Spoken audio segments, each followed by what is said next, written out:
नमस्कार, मैं हूं अतुल चौरसिया। आपका खर्चा आपकी चर्चा, हफ्ता दर हफ्ता हम एक बार फिर से लेकर आए हैं न्यूज़ लॉन्ड्री का हिंदी पॉडकास्ट एनएल चर्चा। पिछले हफ्ते चर्चा में मैंने सुना शार्दुल ने आप सबका बहुत मनोरंजन किया है, तो आज मनोरंजन से थोड़ा दूर रहते हुए गंभीर खबरों पर हम लोग नज़र जमाएंगे।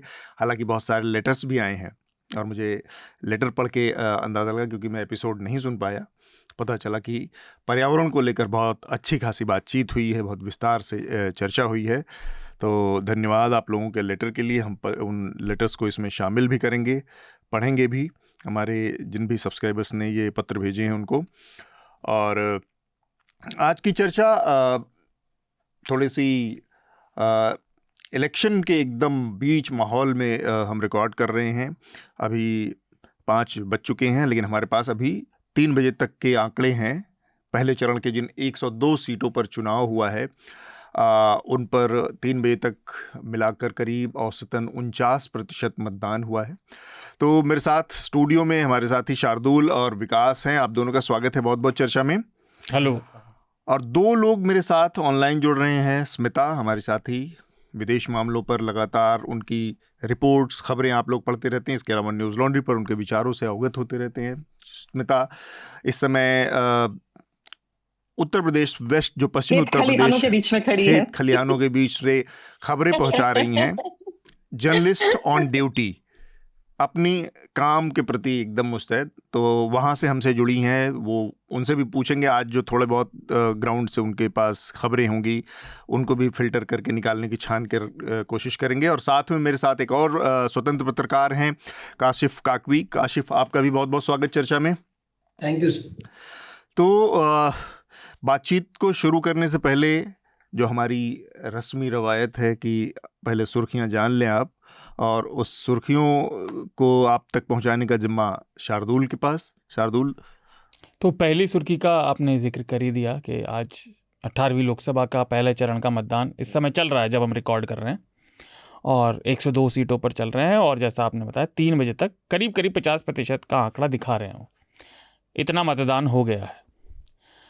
अगली बड़ी सुर्खी इस हफ्ते की छत्तीसगढ़ से है। छत्तीसगढ़ में 16 अप्रैल को यानी मंगलवार को बस्तर इलाके के कांकेर जिले में माओवादियों और सुरक्षा बलों के बीच मुठभेड़ हुई। इसमें 29 माओवादी उग्रवादी मारे गए और 1 सुरक्षाकर्मी घायल हुआ।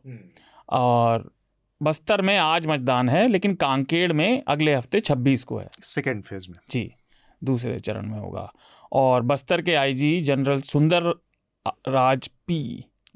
राज पी उनका नाम है, उन्होंने जानकारी दी कि ये ऑपरेशन डिस्ट्रिक्ट रिजर्व गार्ड्स और बीएसएफ का संयुक्त ऑपरेशन था। अच्छा, पहले से उन्हें सूचना मिली हुई थी। थोड़ा कम जोर डालिए। जैसा कि अनुमान आप लगा ही सकते हैं, अधिकतर सुर्खियां चुनावों से जुड़ी हुई होंगी। तो इस हफ्ते भाजपा ने चुनाव के लिए अपना संकल्प पत्र भी जारी किया। उसका शीर्षक है मोदी की गारंटी।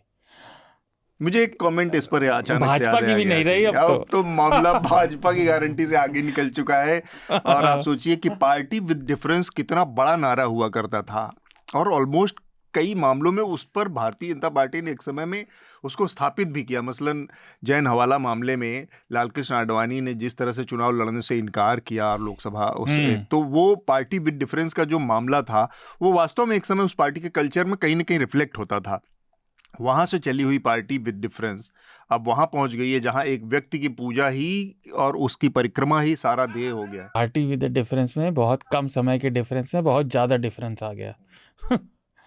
अब चाल चरित्र सब में सिर्फ एक चेहरा ही हावी है। खैर, इस पर भी हम आगे बात भी करेंगे। तो अच्छा, मुझे एक चीज़ और इसी से जुड़ी गारंटी वाली बात पे मुझे याद आया कि मतलब कैसे पत्रकार जो हमारे बीच में कुछ लोग हैं, वो लोग कुछ चीज़ों को या तो एकदम ही कुछ चीज़ों को लेकर एकदम इग्नोरेंट हैं, या बेसिक फैक्ट भी नहीं जानना समझना चाहते, या फिर ज़रूरत से ज़्यादा चापलूसी को हर जगह साबित करना उनका मतलब एकमात्र लक्ष्य रहा। जैसे ANI को पिछले हफ्ते जो इंटरव्यू प्रधानमंत्री ने दिया, उस इंटरव्यू में एडिटर स्मिता प्रकाश साफ साफ कह रही हैं कि ये जो एक टर्म आपने क्वाइन किया है, मोदी की गारंटी, और ये कितना बड़ा फ्लॉड है। अगर आपको पता हो थोड़ा सा भी, और बहुत रीसेंट फिनोमेना है कि गारंटी वाला ये जो पूरा वर्ड शुरू हुआ, सबसे पहले कांग्रेस और आम आदमी पार्टी ने अपने अपने घोषणा पत्र में लाया कि ये हमारी गारंटी है। सबसे पहले आम आदमी पार्टी लेके आई कि ये 5 हमारी गारंटी है, फ्री बिजली, फ्री पानी, ये वो व्हाटएवर, ये गारंटी हमारी आम आदमी। कांग्रेस पार्टी ने इसको गारंटी के तौर पर हिमाचल से पहले और एक किसी स्टेट में, मैं नाम मुझे नहीं याद आ रहा है, वहां पर गारंटी के तौर पर 5 गारंटियां नहीं, कर्नाटक से पहले ये सारी उसमें इंट्रोड्यूस की थी। वहां से बहुत एग्रेसिवली पिछले जो 5 विधानसभा चुनाव थे, छत्तीसगढ़, राजस्थान, मध्य प्रदेश और इसमें मोदी की गारंटी, फिर अचानक से हर मंच से मोदी गारंटी, मोदी गारंटी, ये मोदी गारंटी। खुद मोदी ने अपने मुंह से कहना शुरू किया कि ये मोदी की गारंटी है। और ANI के एडिटर कहती हैं कि आपने एक टर्म कॉइन किया है, मोदी की गारंटी। एनीवे, गारंटी शब्द तो पहले से है। मैं तो कई बार कह चुका हूँ, व्यक्ति हाँ। जब तृतीय संज्ञा में खुद के बारे में बात करे तो आपकी कुकर की सीटी उठनी शुरू हो जानी चाहिए कि गड़बड़ हो गई है। खैर, तो इस संकल्प पत्र में उन्होंने इस चुनाव से ज़्यादा 2047 तक भारत को एक विकसित राष्ट्र बनाने के बारे में रूपरेखा दी है। ये उनका खुद का कहना है, भाजपा का। और बहुत सारे विषयों पर बहुत सारी बातें हैं जो समय आने पर की जाएंगी, लेकिन एक बात वो है कि वो 1 नेशन 1 इलेक्शन का भी वो कह रहे हैं कि हम लागू कर देंगे अगली बार तक। और एक और महत्वपूर्ण चीज़ है कि लोगों, आम आदमी को स्पेस पर्यटन का भी प्रयास करेगी उनकी पार्टी, मैनिफेस्टो के जरिए। ठीक है, हाँ। पानी मिला नहीं अभी। खैर, इस हफ्ते कांग्रेस ने भी अपने उम्मीदवारों की एक और लिस्ट जारी की। उसमें 2-3 नाम चित परिचित हैं जिन्हें जनता में जानते हैं। एक तो महत्वपूर्ण है पंजाब के पूर्व मुख्यमंत्री चरणजीत सिंह चन्नी, उन्हें जालंधर से टिकट दिया गया है। और मीडिया में काफ़ी मशहूर रहे JNU में अपने बातों की वजह से कन्हैया कुमार, उन्हें मिला है उत्तर पूर्वी दिल्ली से मनोज तिवारी के सामने। और स्मिता लगातार ग्राउंड से न्यूज को अपना अपडेट करती जा रही है। वहां पे किसी को भाई उधर से फुटेज भी ले लो, उधर से बाइट भी इकट्ठा करो। मैनेज करना ग्राउंड पे कितना मुश्किल होता है, ये आप देख सकते हैं वीडियो में भी। हाँ, मनोज तिवारी इकलौते भाजपा के दिल्ली में ऐसे उम्मीदवार हैं जो अपना टिकट बचा ले गए हैं, बाकी सब का पत्ता साफ हो गया है। तो अगली है चिंताजनक खबर है मणिपुर से। मैती समुदाय के बाहुल्य वाले पूर्वी इम्फाल और कुकी जोमी समुदाय के बाहुल्य वाले कांगपोकपी जिले में मतदान से एक दिन पहले यानी कल 40 दिन की शांति के बाद गोलीबारी हुई। इसमें 2 युवकों की जान चली गई और दोनों ही मृतक युवक जो थे वो कांगपोकपी जिले पे थे। उनकी पहचान हुई कमिनलाल लुफेंग और कमलेंग साथ लुमकिन, दोनों 22 और 23 वर्ष के बहुत जवान युवक थे। और आज अपडेट ये है, आज मतदान के दिन भी एक जगह से फायरिंग की खबर आई, एक छोटा सा वीडियो भी आया, लेकिन मतलब आप थोड़ी सी सांत्वना देने वाली बात यह है उसमें किसी के भी घायल होने के या और किसी तरह के नुकसान की खबर नहीं है। मणिपुर में भी आज मतदान हो रहा है। चुनाव प्रक्रिया और आयोग से जुड़ी काफ़ी सारी खबरें हैं तो मैं कट शॉर्ट कर रहा हूँ। 2 खबरें और हैं। पहली ये कि बुधवार को जम्मू कश्मीर में अनंतनाग में आतंकियों ने बिहार के एक मजदूर की गोली मारकर हत्या कर दी। इस साल के 4था महीना चल रहा है, ये इस प्रकार की जम्मू कश्मीर में होने वाली तीसरी घटना है जब एक प्रवासी मजदूर को मार दिया गया। और ये हत्या थी, उसे पॉइंट ब्लैंक गोली मारी गई। मृतक का नाम राजा शाह था और उन पर डबलीपुरा इलाके में हमला हुआ। स्थानीय दलों और वहाँ के तो स्थानीय दलों ने ही मतलब, लेकिन राष्ट्रीय दलों ने भी सबने एक स्वर में पुरजोर इसकी निंदा की है। और आखिरी सुर्खी, आज हमारा समय रहा तो उस पर भी चर्चा करेंगे, मध्य एशिया से। इस हफ्ते ईरान ने इजराइल के ऊपर सैकड़ों रॉकेट, ड्रोन और मिसाइलें दागी जिसमें कुछ बैलिस्टिक भी थीं। ईरान ने ऐसा इसलिए किया क्योंकि इजराइल ने पिछले थोड़े से समय पहले, शायद पिछले हफ्ते या उससे 1-2 दिन पहले, दमास्कस में उनके दूतावास पर हमला किया था जिसमें ईरान के सेना के अफसर की जान गई थी। हम बातचीत करेंगे इस पर। हाँ, स्मिता के पास इस पर कुछ न कुछ जानकारी अगर होंगी तो। उसमें अपडेट फिर ये भी रही कि इजराइल का मिसाइल डिफेंस सिस्टम अच्छा है, तो कोई बड़ी हानि नहीं हुई, केवल एक जगह बहुत थोड़ा सा नुकसान हुआ जहाँ एक बच्चे की जान जाने की खबर आई। लेकिन ईरान ने भी अपना सख्ती इस बात पर नहीं मतलब सख्त रुख नहीं छोड़ा है और इजराइल ने भी कहा है कि वो इसका बिल्कुल पुरजोर उत्तर देगा। अमेरिका ने लेकिन इस बार ये अंतर दिखाया। उन्होंने कहा कि अगर इजराइल जवाबी कार्रवाई करता है ईरान के ऊपर तो वो उसका साथ नहीं देंगे। बहुत से लोग, विशेषज्ञ और हमारे जैसे लोग जो लगातार इसको पढ़ते सुनते रहते हैं, उनमें से बहुत से लोग ये कह रहे हैं कि ये तीसरे विश्व युद्ध की शुरुआत का बिगुल है अगर सावधानी नहीं बरती गई तो सुर्खियां बस यही थी।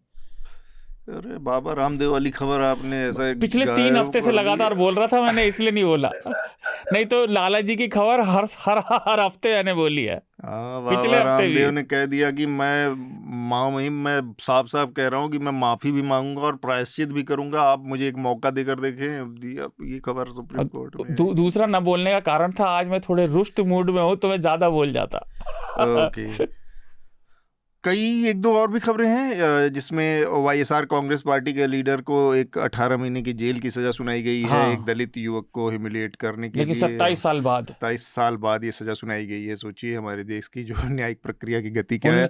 और एक बड़ी महत्वपूर्ण खबर जो कि फेडरल स्ट्रक्चर और स्टेट वर्सेस सेंटर का जो रिलेशनशिप है उसको एक बार फिर से थोड़ा उसमें उसको परिभाषित करती है। बंगाल के जो राज्यपाल हैं, गवर्नर हैं, उनको सुप्रीम कोर्ट ने के निर्देश के बाद अब वो एग्री हो गए हैं कि 6 जो यूनिवर्सिटीज़ हैं वहाँ की बंगाल में, उनको उनके वीसीज़ को नियुक्ति करने के जो रिकमेंडेशन सरकार ने दिए हैं, राज्य सरकार ने, उसको अब वो आगे बढ़ाएंगे और उस पर अपनी सहमति देंगे। तो ये सारी चीज़ें लगातार हो रही हैं।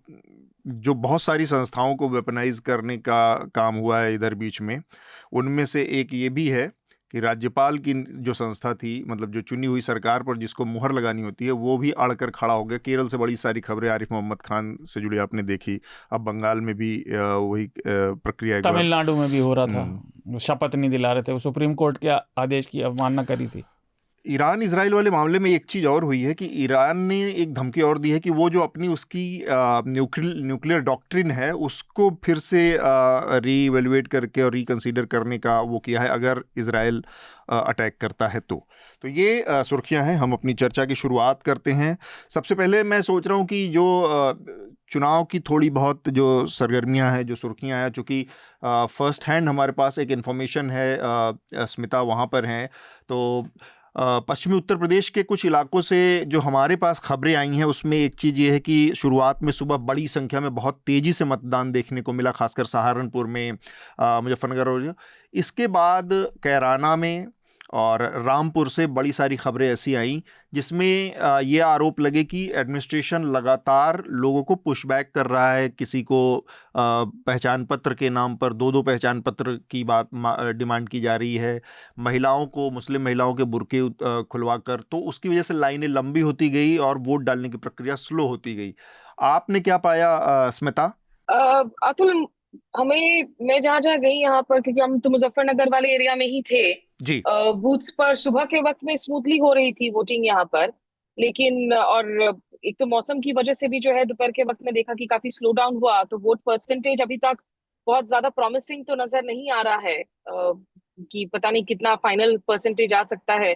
लास्ट के 2 घंटों में जो है भारी मतदान की उम्मीद की जा रही थी। देखिए, जहां तक वो बुरखा उठाकर आई कार्ड देखने का सवाल है, उसमें तो मुझे लगता है कि वो टेक्निकल सवाल है, क्योंकि वो तो आप आइडेंटिफिकेशन तो आप देखेंगे आई कार्ड के साथ आइडेंटिफाई करने के लिए। जो दूसरी वीडियो आई थी जहां पर लोग लंबी कतारों में नजर आ रहे हैं और वहां खुद पुलिस के आला अफसर जाकर जो है एक तरीके से आपने जिसे कहा कि डबल आइडेंटिफिकेशन की कोशिश कर रहे हैं, वो निश्चित रूप से सवालों के घेरे में है। लेकिन जो बात यहाँ पर फील हो रहा है, क्योंकि ये पिछले इस हफ्ते हम 2-3 दफा लौटे हैं इस एरिया में, एक कि यहाँ पर वो बीजेपी की वेव वाली बात नजर नहीं आ रही है जो एक नेशनल लेवल पर प्रोजेक्ट किया जा रहा है। ये इंपॉर्टेंट क्षेत्र जरूर है, यहाँ पर 8 सीटें आज गई हैं इन इलेक्शंस में, और out of the total 102 seats जिसकी हम बात कर रहे हैं ऑल ओवर इंडिया लेवल पर, तो एक तो वो वेव वाली बात नजर नहीं आ रही है। दूसरा, कई सारी इंटरेस्टिंग लड़ाइयां हैं जहां पर मुझे लगता है कि कुछ कुछ इंडिविजुअल्स को जो जिस तरीके से हमने देखा, आप चंद्रशेखर आजाद की बात कर ले नगीना से, वहां ऐसा लग रहा है कि उनके पीछे जो मुस्लिम कम्युनिटी है, दलित कम्युनिटी है, वो एक साथ आई है, वो कंफर्टेबल नजर आ रहे हैं। कैराना का आपने बात किया, यहाँ पर इकरा हसन यंग लॉयर हैं, 28 साल की हैं और लंदन से इनफैक्ट इंटरनेशनल लॉ की पढ़ाई करके आई हैं। उनके परिवार वाले जो है वो थर्ड पॉलिटिशियन हैं, उनके पिता, उसके बाद उनकी माँ, वो सभी पॉलिटिक्स में हैं।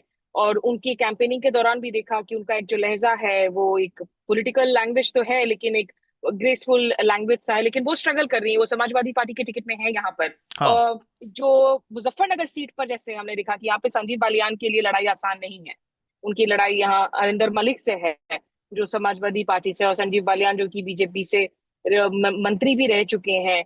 तो एक तो जो प्रोजेक्शन केंद्र पर किया जा रहा है, और उत्तर प्रदेश की सीटें क्रूशल है क्योंकि अगर ये फर्स्ट फेज की सीटों में उनकी performance is not up to their expectations, तो इसकी एक लार्जर स्पिल ओवर देखने को मिलेगी across the remaining parts of the states और अगले कुछ फेजेस में। सो एंड कुछ लोगों से जिनसे हम लोग बात कर रहे थे वो इस बात को पॉइंट कर रहे हैं कि खास करके जो अति पिछड़े वर्ग के जो वोट्स हैं या जो बहुत एक्सट्रीम जो बैकवर्ड कम्युनिटीज है, जातियां हैं, उनकी वोट्स बड़ी हद तक स्प्लिंटर हो रही हैं। तो कुछ पॉकेट्स है जहां पर वोट्स बहुत डिवाइडेड हो रही हैं और समुदाय के बेसिस पर ज्यादा हो रही हैं, धर्म से ज्यादा। मुझे लग रहा है वो कम्युनल पोलराइजेशन उतना नजर नहीं आ रहा है, विच इज वेरी इंटरेस्टिंग। उसके मुकाबले जो जातीय ध्रुवीकरण है वो कहीं ज्यादा नजर आ रहा है इन सीटों पर। ओके, तो काफ़ी एक फर्स्ट हैंड हमारे पास जो इन्फॉर्मेशन है वो स्मिता ने हमें दिया। स्मिता चूँकि ट्रैवल कर रही हैं तो बीच बीच में थोड़ा सा नेटवर्क की प्रॉब्लम आ रही होगी, उनकी आवाज़ बीच बीच में एक आध जगह ग्लिच हो रही है। जी उसका सॉरी, हमें मेरी गाड़ी में हमारे क्रू मेंबर्स भी हैं, अभी हाँ हमें रुक करना है एक गांव से दूसरी तरफ, हाँ इसीलिए ठीक फ्रेम बात में भी आपको लोग नजर आ रहे होंगे। यस। तो चूँकि शार्दुल और विकास हमारे साथ हैं और ये लोग चुनाव को यहीं से देख रहे हैं अपने घरों से और न्यूज़ रूम से, तो इनका जो फर्स्ट फेज़ को लेकर ओपिनियन है इन 102 सीटों पर राजनीति को ले, उस पर भी बात करेंगे। मैं कासिफ आपसे जानना चाह रहा हूँ, आप अभी कहाँ पर बेस्ड हैं इस समय कासिफ? मैं मध्य प्रदेश की बात करूंगा। तो मध्य प्रदेश में फर्स्ट फेज़ की कितनी सीटों में मतदान होना है आज? मध्य प्रदेश में आज 6 सीटों पे चुनाव हो रहा है और ज्यादातर इसमें सब बैकवर्ड क्लास की सीटों पे ज्यादा है इस बार चुनाव। ओके जैसे शहडोल हो गया, मंडला हो गया, जी छिंदवाड़ा और बालाघाट, जी उसके अलावा सीधी। हम्म तो इन 6 सीटों की अगर हम बात करें तो कांग्रेस कुछ सीटों पे स्ट्रांग दिखती है। सीधी में जो जहाँ पे कमलेश्वर पटेल पूर्व मंत्री लड़ रहे हैं वहां पे एक स्ट्रांग फाइट देखने को मिल रही, क्योंकि वहां पे बीजेपी के ही एक पूर्व राज्यसभा एमपी ने रिजाइन देकर के अजय प्रताप सिंह वो निर्दलीय खड़े हो गए हैं, जिस वजह से एक त्रिकोणीय मामला वहां पे हो गया है। सीधी ट्रेडिशनली बीजेपी की सीट थी पिछले कुछ वक्त से। बालाघाट भी एक बीजेपी ही की सीट है, लेकिन इस बार क्योंकि असेंबली जो चुनाव हुआ इसमें इसके बावजूद 8 में से 5 सीटें वहां पे कांग्रेस ने जीती, तो एक उम्मीद की जा रही है कि वो अगर रिपीट होता है तो काफी बेहतर होगा कांग्रेस के पक्ष में। मंडला एक बहुत इंपॉर्टेंट सीट है जो कि केंद्रीय मंत्री फग्गन सिंह कुलस्ते, आदिवासी के बड़े नेता हैं और काफी कंट्रोवर्शियल रहे हैं कई सारी चीजों में उनके, वो लड़ रहे हैं। और अभी हाल में असेंबली चुनाव में भी उनको पार्टी ने टिकट दिया था, वो हार गए।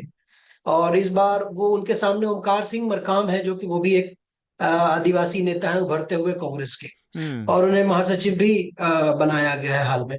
तो वहां पे उनकी हालत, फग्गन सिंह कुलस्ते जो कि पिछले 20 से 25 सालों से, लगभग 30 सालों से मैं कहूँ, वो वाजपेयी की कैबिनेट में भी मंत्री रहे थे, तो उनकी एक बहुत एक लेगेसी है, लेकिन उसका असर हम देख रहे हैं कि धीरे धीरे कम होता जा रहा है और वो असेंबली चुनाव भी हारे। और इस बार एक बहुत अच्छी वहां पे पोजीशन बताई जा रही है कांग्रेस की कि वहां पे है, और वोटर्स का जो ओवरऑल मूड है इस बार इतनी विपरीत स्थितियों के बाद भी जो मध्य प्रदेश में चुनाव हुआ, तो आदिवासी वोटर वो ज्यादातर वो कांग्रेस की तरफ ही दिखा मिला था। तो इस तरह से जो 5-6 सीटें हैं ये ज्यादातर, इन पे हम ये नहीं कह सकते कि सब पे केक वॉक है जैसा 2019 में मिला था, क्योंकि उस दौरान एक सिंगल मोमेंटम था जो सबको जोड़ रहा था, चाहे वो देश भक्ति का मामला हो, चाहे वो पेट्रियोटिज्म हो, चाहे वो मोदी जी का मैजिक हो। इस बार वो उस तरह की वेव नहीं है और कास्ट इक्वेशन काफी इम्पैक्टफुल है कई सारी जगहों पे। फग्गन सिंह कुलस्ते बहुत दिलचस्प कैरेक्टर हैं एक लिहाज से अगर बात करें तो। उनका स्टिंग ऑपरेशन 1-2 बार हुआ है दिलचस्प नम्र शब्द है। और जिस स्टिंग ऑपरेशन में वो पार्लियामेंट में सवाल पूछने के बदले पैसा लेने के आरोप लगे उनके ऊपर, कई सारे सांसद थे, केवल वही नहीं थे, बहुत सारे सांसद उसमें उस स्टिंग ऑपरेशन में फंसे थे, जिसमें फग्गन सिंह कुलस्ते थे। फग्गन सिंह कुलस्ते मेरे ख्याल से 2 बार स्टिंग में फंसे, ऐसा अगर मैं सही हूँ तो। खैर ये तो एक बात हुई उसकी, लेकिन इन लोग, आप लोगों की स्मिता कुछ कहना चाह रही हैं, उनका ऑडियो म्यूट है। हाँ नहीं, मैं बस एक ऐड करना चाह रही थी, क्योंकि जो काशिफ ने भी बात कही ना, वो बड़ा सिमिलर लग रहा है मध्य प्रदेश और यूपी के हाँ जो की कास्ट का डोमिनेंस की जो बात बार बार हो रही है। यहाँ पे भी आप हर गांव में, इट स्ट्राइक्स मी, आप विलेज आफ्टर विलेज इंडिया में जब जाते हैं, और खास करके जब आप उत्तर प्रदेश की बात करते हैं, यहाँ पर जिस तेवर, जिस कलेवर के साथ जातीय समीकरणों को लेकर ना केवल बातचीत होती है, बल्कि माइक्रो स्टडी होती है, मैक्रो डिटेल्स में लोग जाते हैं, उसकी जानकारी होते हैं, और पुरुष प्रधान कॉन्वर्सेशंस होते हैं। यहाँ महिलाएं नजर नहीं आती हैं इन खुशियों में बात करते हुए जाति को लेकर, बिल्कुल। लेकिन वो ठाकुर हो, वो आप जाटों की बात कर रहे हैं, जाटवों की बात कर रहे हैं। और यहाँ पे जो इंटरेस्टिंग 2 चीजें नजर आई, क्योंकि पश्चिमी उत्तर प्रदेश, हम जब गन्ना बेल्ट की बात करते हैं, आरएलडी जिस तरीके से बीजेपी के खेमे में गई है, एक बड़ा तबका है जो इससे खुश नहीं है, खास करके किसानों का वो तबका, जिन्हें लगा कि भाई आपने हम लोग एक तरीके से अभी तक इंस्पायर किया और हमें कहा कि आग सामने जाकर लड़ो किसानों के मुद्दे पर, और उसके बाद जो है आप खुद ही पलट जाते हैं, जो हमें सिपाही लीड कर रहा था वही चले जाता है दूसरे दल में। तो एक भ्रम की स्थिति है, लेकिन वो इस हद तक स्थिति नहीं पहुंची है कि वो आरएलडी के खिलाफ जानबूझकर जाकर इस वक्त जयंत चौधरी के खिलाफ पर से एज एन एंगर उसको डायरेक्ट करे, क्योंकि काफी जगह पे अगर वो आरएलडी से नाराज भी हैं, लेकिन अगर कैंडिडेट मान लीजिए कि अगर किसी और धर्म का है जिनमें वो पसंद नहीं करते हैं, वोट नहीं देना चाहते हैं, तो वो उस बाबत जो है आरएलडी के साथ ही वोट दे दे रहे हैं। तो एक वो बात है, और दूसरी एक ऑब्जर्वेशन जो निश्चित रूप से बड़ी क्लियर है, उत्तर प्रदेश में ग्राउंड लेवल पर योगी आदित्यनाथ की चर्चाएं कहीं ज्यादा है। भले ही ये चुनाव नरेंद्र मोदी पर रेफरेंडम हो, लेकिन जिस तरीके से बातचीत लगातार योगी आदित्यनाथ को लेकर हो रही है, वो अपने आप में बेहद दिलचस्प है जब हम बीजेपी के आने वाले सालों की हम बात करें। ठीक बात है। यहाँ पर मुझे एक चीज़ जो समझ में आई वो कि हमारे खासकर मध्य प्रदेश के कॉन्टेक्स्ट में मैं अगर बात करूँ तो अभी 6 महीने पहले वहाँ पर विधानसभा के जो चुनाव हुए हैं उसके नतीजे जो रहे हैं, उस नतीजों के हिसाब से कुछ भी कह पाना कि किसी की वेव चल रही है या नहीं चल रही है, थोड़ा सा वो होगा, या मतलब प्रीमेच्योर होगा, क्योंकि ग्राउंड पर जिस तरह के नज़र आए थे हालात, हमें उस समय भी ऐसा लग रहा था कि बीजेपी बहुत मजबूत नहीं है। लेकिन उस पूरी स्थिति को पिछले हर बार से ज़्यादा बड़ा मैंडेट बीजेपी ने मध्य प्रदेश में हासिल किया, तो जिससे ये चीज़ें कई बार मुझे लगता है कि हम भी एज अ पत्रकार रीड करने में चूकते हैं। और दूसरी बात ये कि स्मिता की बात और कासिफ की उस बात से मैं थोड़ा सा सहमत हूँ कि ये 2019 उस लिहाज से नहीं है। 2019 उस तरह का माहौल था जो हम लोग उस समय जब कवर कर रहे थे, उसमें ये बात दिख रही थी कि उस समय मोदी जिसको भी लड़ा देते वो जीत जाता या वो जीत रहा था, क्योंकि मोदी के नाम पर लोगों की या मोदी की वेव में, उनके छवि में लोगों का एक इस तरह का आकर्षण था कि कोई भी जीत जाता। अभी वो स्थिति 2024 में नहीं बची है। मैं जिन इलाकों में गया हूँ पिछले कुछ दिनों में 3, 4, 5 लोकसभा कंस्टिट्यूंसी में, अब मोदी पिछली बार या उसके पिछली बार में जो एक उनका क्लीन स्लेट था कि कोई बर्डन नहीं था, अब वो बर्डन के साथ है वहाँ पर सामने, और लोग एक तरह से रिपोर्ट कार्ड मांगने की स्थिति में है। तो एक स्ट्रेटजी बीजेपी की जो ये रही कि जो पिछले 2 बार से या 1 बार से पिछला जो उम्मीदवार है उसको बहुत सारे लोगों टिकट काट के एक और नया उम्मीदवार दे दो, पर ऐसा हो नहीं रहा है। लोग सवाल पूछ रहे हैं कि उम्मीदवार बदल देने से क्या होगा। तो ये एक चीज़ दिख रही है। शार्दुल और विकास, आप लोगों का पहले ये जो चरण में चुनाव हो रहे हैं वहाँ के बारे में। मैं वहीं उस बात से शुरू करता हूँ जो आपने बोली कि अब डिफ़ॉल्ट पोजीशन ये हो गई है कि भले ही जनता खुलकर मांग ना रही हो, उनकी समर्थक भी, लेकिन अब डिफ़ॉल्ट पोजीशन ये है कि भाई आप 10 साल से काम कर रहे हैं। हाँ। लोग महंगाई भले ही आपसे कहीं नहीं झेल तो रहे ही हैं, बेरोज़गारी बड़ी है। अभी वो जो CSDS का सर्वे आया था उसका पिछले हफ्ते जिक्र भी हुआ था चर्चा में, उसमें था कि लोगों के नज़र में सबसे बड़े जो मुद्दे हैं उनमें से 2 तो महंगाई और बेरोज़गारी ही हैं। ILO की जो रिपोर्ट आई, हाँ नहीं, CSDS का सर्वे भी था, CSDS का सर्वे CSDS का था, ILO की भी रिपोर्ट आई बेरोजगारी को लेकर।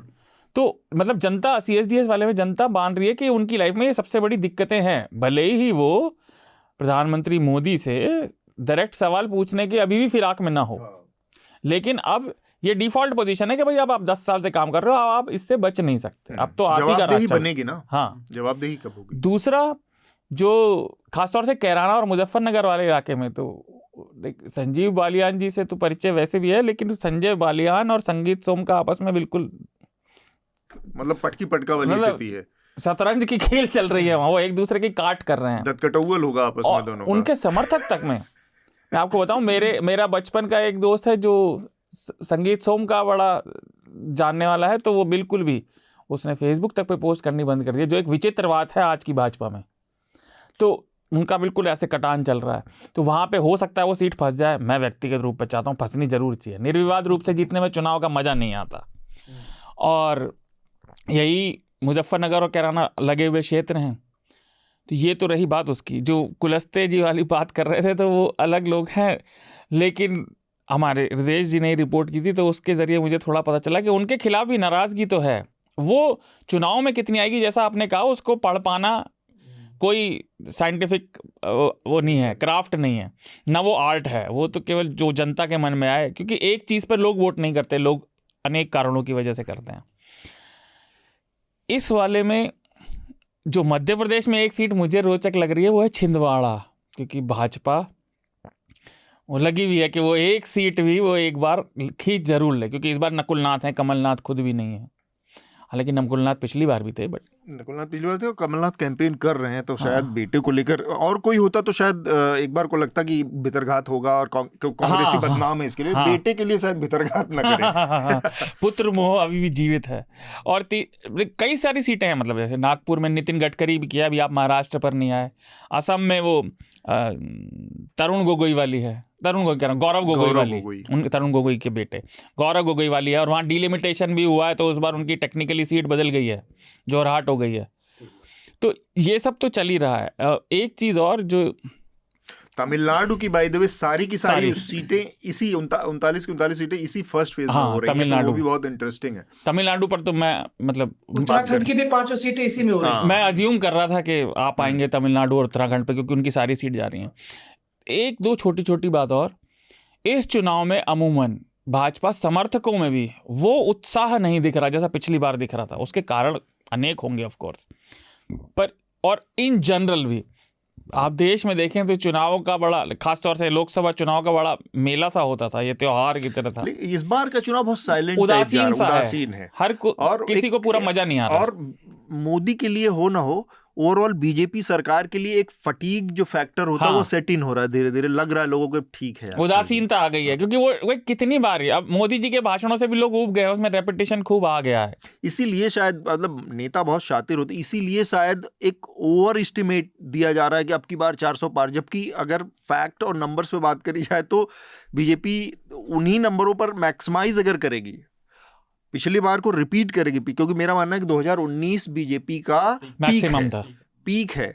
उसके अलावा 13 स्टेट है नॉर्थ इंडिया के जहां पर बीजेपी 100% के आसपास चली गई थी, चाहे वो कहीं और प्लस, चाहे वो बंगाल में अनएक्सपेक्टेड 18 रही हो, 39-40 में से बिहार रही हो, उत्तर प्रदेश रहा हो। लेकिन अतुल, मुझे लग रहा है कि ये कहीं बैकफायर ना कर जाए, क्योंकि ये ओवर कॉन्फिडेंस ना किसी के लिए बढ़िया नहीं। ये तो हमारा अपना आकलन है, इट्स नॉट ओवर मैं कह रही हूँ कि हो सकता है खुद लोग ही सोचे कि नहीं, आपकी नहीं कह रही हूँ मैं, कि ये जो आंकड़े दिए जा रहे हैं ना, नैरेटिव बिल्ड किया जा रहा है 400 पार, कहीं लोग खुद ही ये ना सोचे कि रहा है तो क्या करे अगर वोट दे। नहीं तो मैं बात खत्म कर देता हूँ। इतनी गर्मी में आज यहाँ 36 degree temperature was feeling like 42 degree temperature on the field. तो काफी सारे एक तो फैक्टर्स भी हैं जो स्लो डाउन को एक्चुअली करवा सकते हैं आने वाले फेजेस में, जहां तक इलेक्शन टर्नआउट का सवाल है। ये तो अभी फर्स्ट फेज में फिर भी माइल्ड टेम्परेचर मई जून में अभी तो गर्मी सर चढ़ के आएगी। मैं ये कह रहा था आपकी बात पे कि आप देखिए पिछली बार अभूतपूर्व गेन थे राज्यों में, और ये उत्तर भारत के कुछ राज्य तो बिल्कुल फुल 100% पे चल ही रहे हैं, एक आध सीट के अपवाद को छोड़ के, जैसे मध्य प्रदेश में छिंदवाड़ा, नहीं तो राजस्थान पूरा, गुजरात पूरा, ये सब चल रहा था। कांग्रेस का अभूतपूर्व बुरा प्रदर्शन था महाराष्ट्र जैसे में, जहां उनकी पकड़ है आज भी किसी हद तक, उसमें भी एक सीट थी। उड़ीसा और दक्षिण भारत के राज्यों को छोड़ के भाजपा के अभूतपूर्व गेन थे, तो वो भी है, और उदासीनता है ही। बाकी तो अभी चलेगा ही चुनाव। कुछ हद तक तो सर बातचीत हो गई है, पर एक चीज़ मुझे लगता है, जैसे मैं पिछली चर्चा में उदासीन तक तो हमने जिक्र किया था, लेकिन इस बार जैसे वो डिफ़ॉल्ट सेटिंग में है, उसमें मैं देख रहा हूँ कि इस बार बीजेपी भी थोड़ा सा दिमाग से काम ले रही है। वो कार्ड जरूर मोदी जी की गारंटी का है, पर उम्मीदवार बड़े वैसे चुने जा रहे हैं जो भाजपा के कैडर के साथ अपना जिनका वोट जुड़ा हुआ है।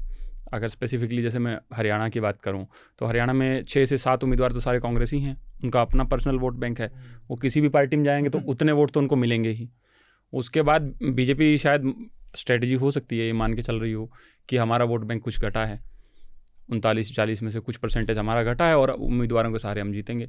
तो लास्ट में मोदी की गारंटी जो है वो सारे उम्मीदवारों को के जरिए पूरी होने वाली है, अगर जीतेंगे भी तो। एक चीज एक और चीज होती है इलेक्शन में, या मतलब जो इस तरह का व्यक्ति केंद्रित पूरी राजनीति होती है, उसमें एक चीज एक टाइम पे बहुत पीक पे रहती है, जैसे कि एक व्यक्ति की लोकप्रियता, जैसे मोदी जी की लोकप्रियता, उस दौर में जो काम वो नेता करता है वो चीज एक टाइम के बाद आकर कैसे उसका नेगेटिवली इम्पैक्ट करती है। जैसे जब बहुत पॉपुलर हैं आप, तो आपने डेमोक्रेटिक लीडरशिप, बड़े लीडरशिप के लिए स्पेस खत्म कर दिया, सारे बड़े लीडर्स जा चुके हैं, मतलब ऐसे फेसेस हैं कि अननोन फेसेस आपके चारों तरफ हैं, उनकी सारी की सारी डिपेंडेंसी मोदी के ऊपर है कि मोदी का चेहरा चला तो जीते, नहीं चला तो हार गए। और ये एक ना एक दिन होना ही है कि हर दिन ये चेहरा चलेगा नहीं।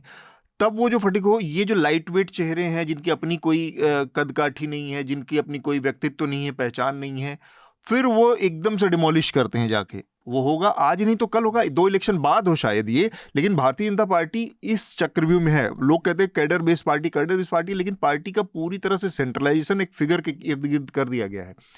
नहीं, मैं मेरे दिमाग में 1-2 बड़े मैंने नोटिस की थी चीज़ें। एक तो आपकी बात से आप लाइट वेट कह के उन्हें बड़ी इज्जत दे रहे हैं, अस्तित्वहीन नेता हैं। और एक चीज़ मैंने देखी जो भाजपा के इतिहास में पहली बार हो रहा है, भाजपा इस चुनाव में पहली बार अभूतपूर्व संख्या में दूसरी पार्टी से इंपोर्ट किए हुए लोग महत्वपूर्ण पदों पर हैं। हाँ, और चुनाव लड़ रहे हैं, चुनाव तो लड़ ही रहे हैं, संगठन में महत्वपूर्ण पदों पर हैं। आप हेमंता बिस्वा शर्मा को देख लीजिए, मुख्यमंत्री पूरा सब कुछ है, उत्तर पूर्व उन्हीं की जिम्मे है। और चलिए वो तो मुख्यमंत्री भी हैं, जय पांडा उत्तर प्रदेश के हैं, वो उड़ीसा से आने वाले, और ऐसे असंख्य लोग आपको मिलेंगे। और भाजपा के कार्यकर्ताओं को ही, जो स्मिता बात कह रही थी ना, मेरे दिमाग से 1 मिनट को उड़ गई थी वो बात की, वो 370 और 400 वाली बात वही है कि वो अपने कार्यकर्ता को तो धक्का दे पाए कि वो उतने ऊर्जा से काम करे, क्योंकि फटीक सब जगह है भाई। जो आप बात कह रहे थे, चाहे मुझे सांभर चावल कितना ही पसंद हो, अगर मैं रोज वही खाता रहूंगा तो मुझे एक हफ्ते बाद लगेगा यार, विविधता स्वाद भी तो लाती है आम जीवन में, वो विविधता काशिफ, आप कुछ कहना चाह रहे थे? 2 बातें मैं बस जोड़ूंगा सर इस मध्य प्रदेश के कॉन्टेक्स्ट में, और चूंकि मैं थोड़ा सा कुछ दिनों तक उत्तराखंड में भी रहा था, तो मैं उसको भी जोड़ूंगा क्योंकि 5 सीटों की वहां पे है। तो मैं सबसे पहले छिंदवाड़ा में आता हूँ। छिंदवाड़ा में आपने देखा कि बहुत सारे लोग बड़े पैमाने पे छोड़ के गए और उनको संघ ने अप्रोच किया और वो चले आए। और ऐसे उसमें वो लोग थे जो कमलनाथ जी के साथ पिछले 30-40 साल से काम कर रहे थे। उसमें एक बड़ा इंटरेस्टिंग कैरेक्टर है विक्रम आहाके, जो मेयर बने हैं, और वो 4-5 लगभग पिछले हफ्ते वो मुख्यमंत्री और प्रदेश अध्यक्ष की मौजूदगी में पार्टी की सदस्यता ली थी बीजेपी की, और उन्होंने कहा था कि राम मंदिर और एबीसीडी। लेकिन उन्होंने आज एक वीडियो जारी किया वोटिंग के दिन, ये कहते हुए कि हमसे गलती हुई थी और हमने देवता जैसे आदमी पे जो है वो के खिलाफ गया मैं, उनको आप भर के वोट करें। उनके समर्थन में बाकायदा एक वीडियो जारी किया गया। तो जो माहौल, जो हाइप क्रिएट किया है पार्टी ने वहां पे, चाहे वो अमित शाह जी की रैली से हो, चाहे वो मोहन यादव की रैली से हो, क्योंकि Kamal Nath has nurses his constituency very well. 2-3 pointers हैं जिसके इर्द गिर्द बात होती है। 2019 में जब मध्य प्रदेश की बगल की सीट बालाघाट में 2.5 लाख वोट से कैंडिडेट जीता, वहां पे ही saved his seat with 39,000 votes. इस बार वैसे हालात नहीं है और इसको लेके काफी डिबेट हो रहा है कि होता है कि भाई वो जीतेंगे कि नहीं जीतेंगे, क्या माहौल है क्या नहीं है। लेकिन सबसे इंपॉर्टेंट ये कि जो पार्टी की मशीनरी है वो अभी तक आदिवासियों को पूरी तरह से इन्फ्लुएंस कर नहीं पाई है हर हिसाब से, है ना। तो अब छिंदवाड़ा बाय एंड लार्ज आदिवासी बहुल एरिया है। हम बात करते हैं कि भाई नागपुर में संतरा, नागपुर का संतरा बड़े पैमाने पे छिंदवाड़ा से जाता है। छिंदवाड़ा में हर साल कॉर्न की खेती होती है, एक ये लगता है, इवेंट होता है। जिसमें साल में हर जगह से कॉर्न के लोग आके अपने अपने प्रोडक्ट्स देते हैं। तो उसके अलावा रिंग रोड है, बहुत सारे इंस्टीट्यूट्स हैं। तो ऐसा नहीं है कि 2 दिनों में आया वो कोई आदमी हाइप क्रिएट करके उसको खराब कर दे सकता है। ऊपर से जो वहां पे बीजेपी का कैंडिडेट है उसकी इमेज बड़ी अच्छी नहीं है। He was seen as a extortionist or womanizer. These two are the big, मतलब it's an open in public.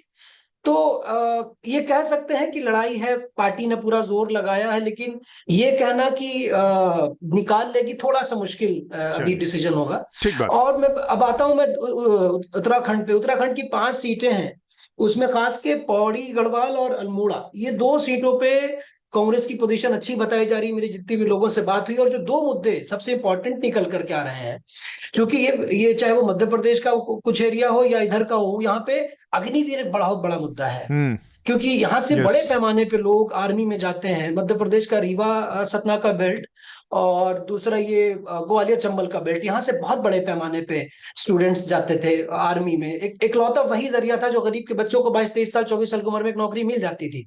लेकिन वो छीनने से एक बहुत रिजेंटमेंट है, और इसका असर यहाँ देखने को मिल रहा, उत्तराखंड में भी देखने को मिलेगा कि 5 सीटों में 2 पे ऑलमोस्ट ये एकदम से 50-50, खास के पौड़ी गढ़वाल की अगर हम बात करें, जहां पे पूरा एक आर्मी का एक बेस रहा है, वहां पे गणेश गोदियाल है, वो लगातार इसी पे बात करते हैं कि भाई गुजराती अगर आर्मी में जाता तो क्या इस तरह की स्कीम लाई जाती।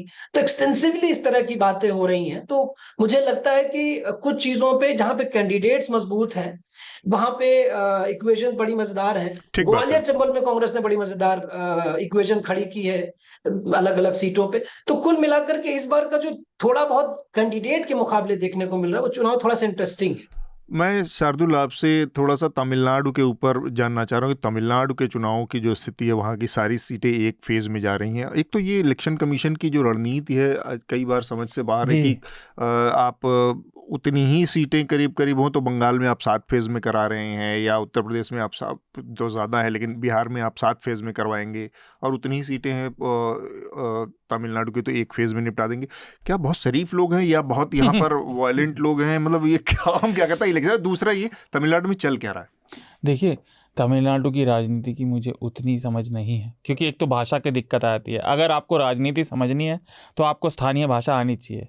पर मैं इतना तो कह सकता हूँ, मैंने तमिल सीखनी शुरू कर दिया, तो अगले साल तक आ जाएगी। मैंने रेगुलर क्लासेस लेनी शुरू कर दी हैं। पर तमिलनाडु में पूरे पे मतदान हो रहा है, जैसे उन्होंने कहा उत्तराखंड में भी। इसमें एक तो ये ध्यान रखना चाहिए कि वहाँ पर भाजपा की पैठ बहुत कम है, लेकिन मैंने 2 चीज़ ज़रूर नोटिस करी।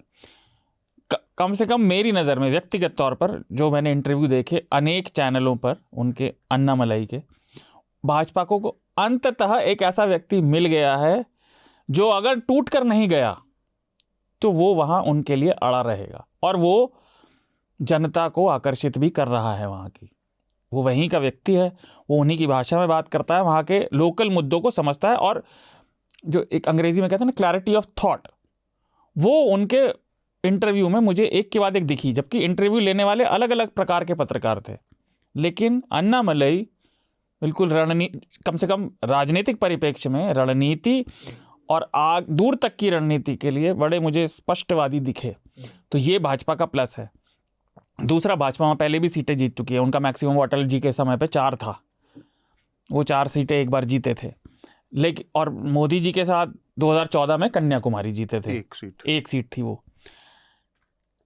अगर भाजपा कैपिटलाइज कर जाती है वोटों पे, क्योंकि जो अन्नामलाई ने कई इंटरव्यू में बोला कि उनका अभी का लक्ष्य है कि वो चाहते हैं कि वो वोट परसेंटेज में 20% पहुंच जाए, और फिर उनका अगले साल जो राज्यसभा के चुनाव होंगे, विधानसभा के, उसमें उनका फिर वो 25% पार करने का है। क्योंकि उसके बाद ऐसा कहा जाता है कि अगर आप 20% एक बार पार कर जाएं तो फिर आपकी ग्रोथ मतलब ऑर्गेनिक हो जाती है।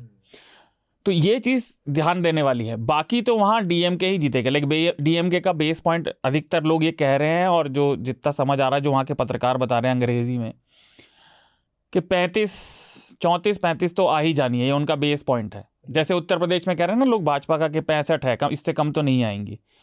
तो कांग्रेस डीएमके के गठबंधन को लोग कह रहे हैं 30-35 आ ही जाएंगी।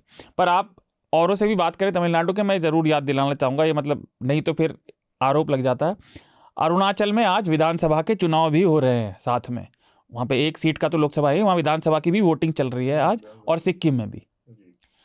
तो और बिहार में एक सीट है बहुत ज़रूरी, गया में, जहाँ पे जीतन राम मांझी वहाँ के पूर्व मुख्यमंत्री चुनाव लड़ रहे हैं। तो ये मेंशन किए जाने लायक नाम जरूर है। ठीक बात है। एक चीज़ है, तमिलनाडु की राजनीति में आपने अन्नामलाई का जिक्र किया, लेकिन तमिलनाडु की राजनीति में एक चीज़ जो बहुत मजबूत है, जो हमेशा से बीजेपी के लिए को रोकने का काम करती रहे, वो है वहाँ की जो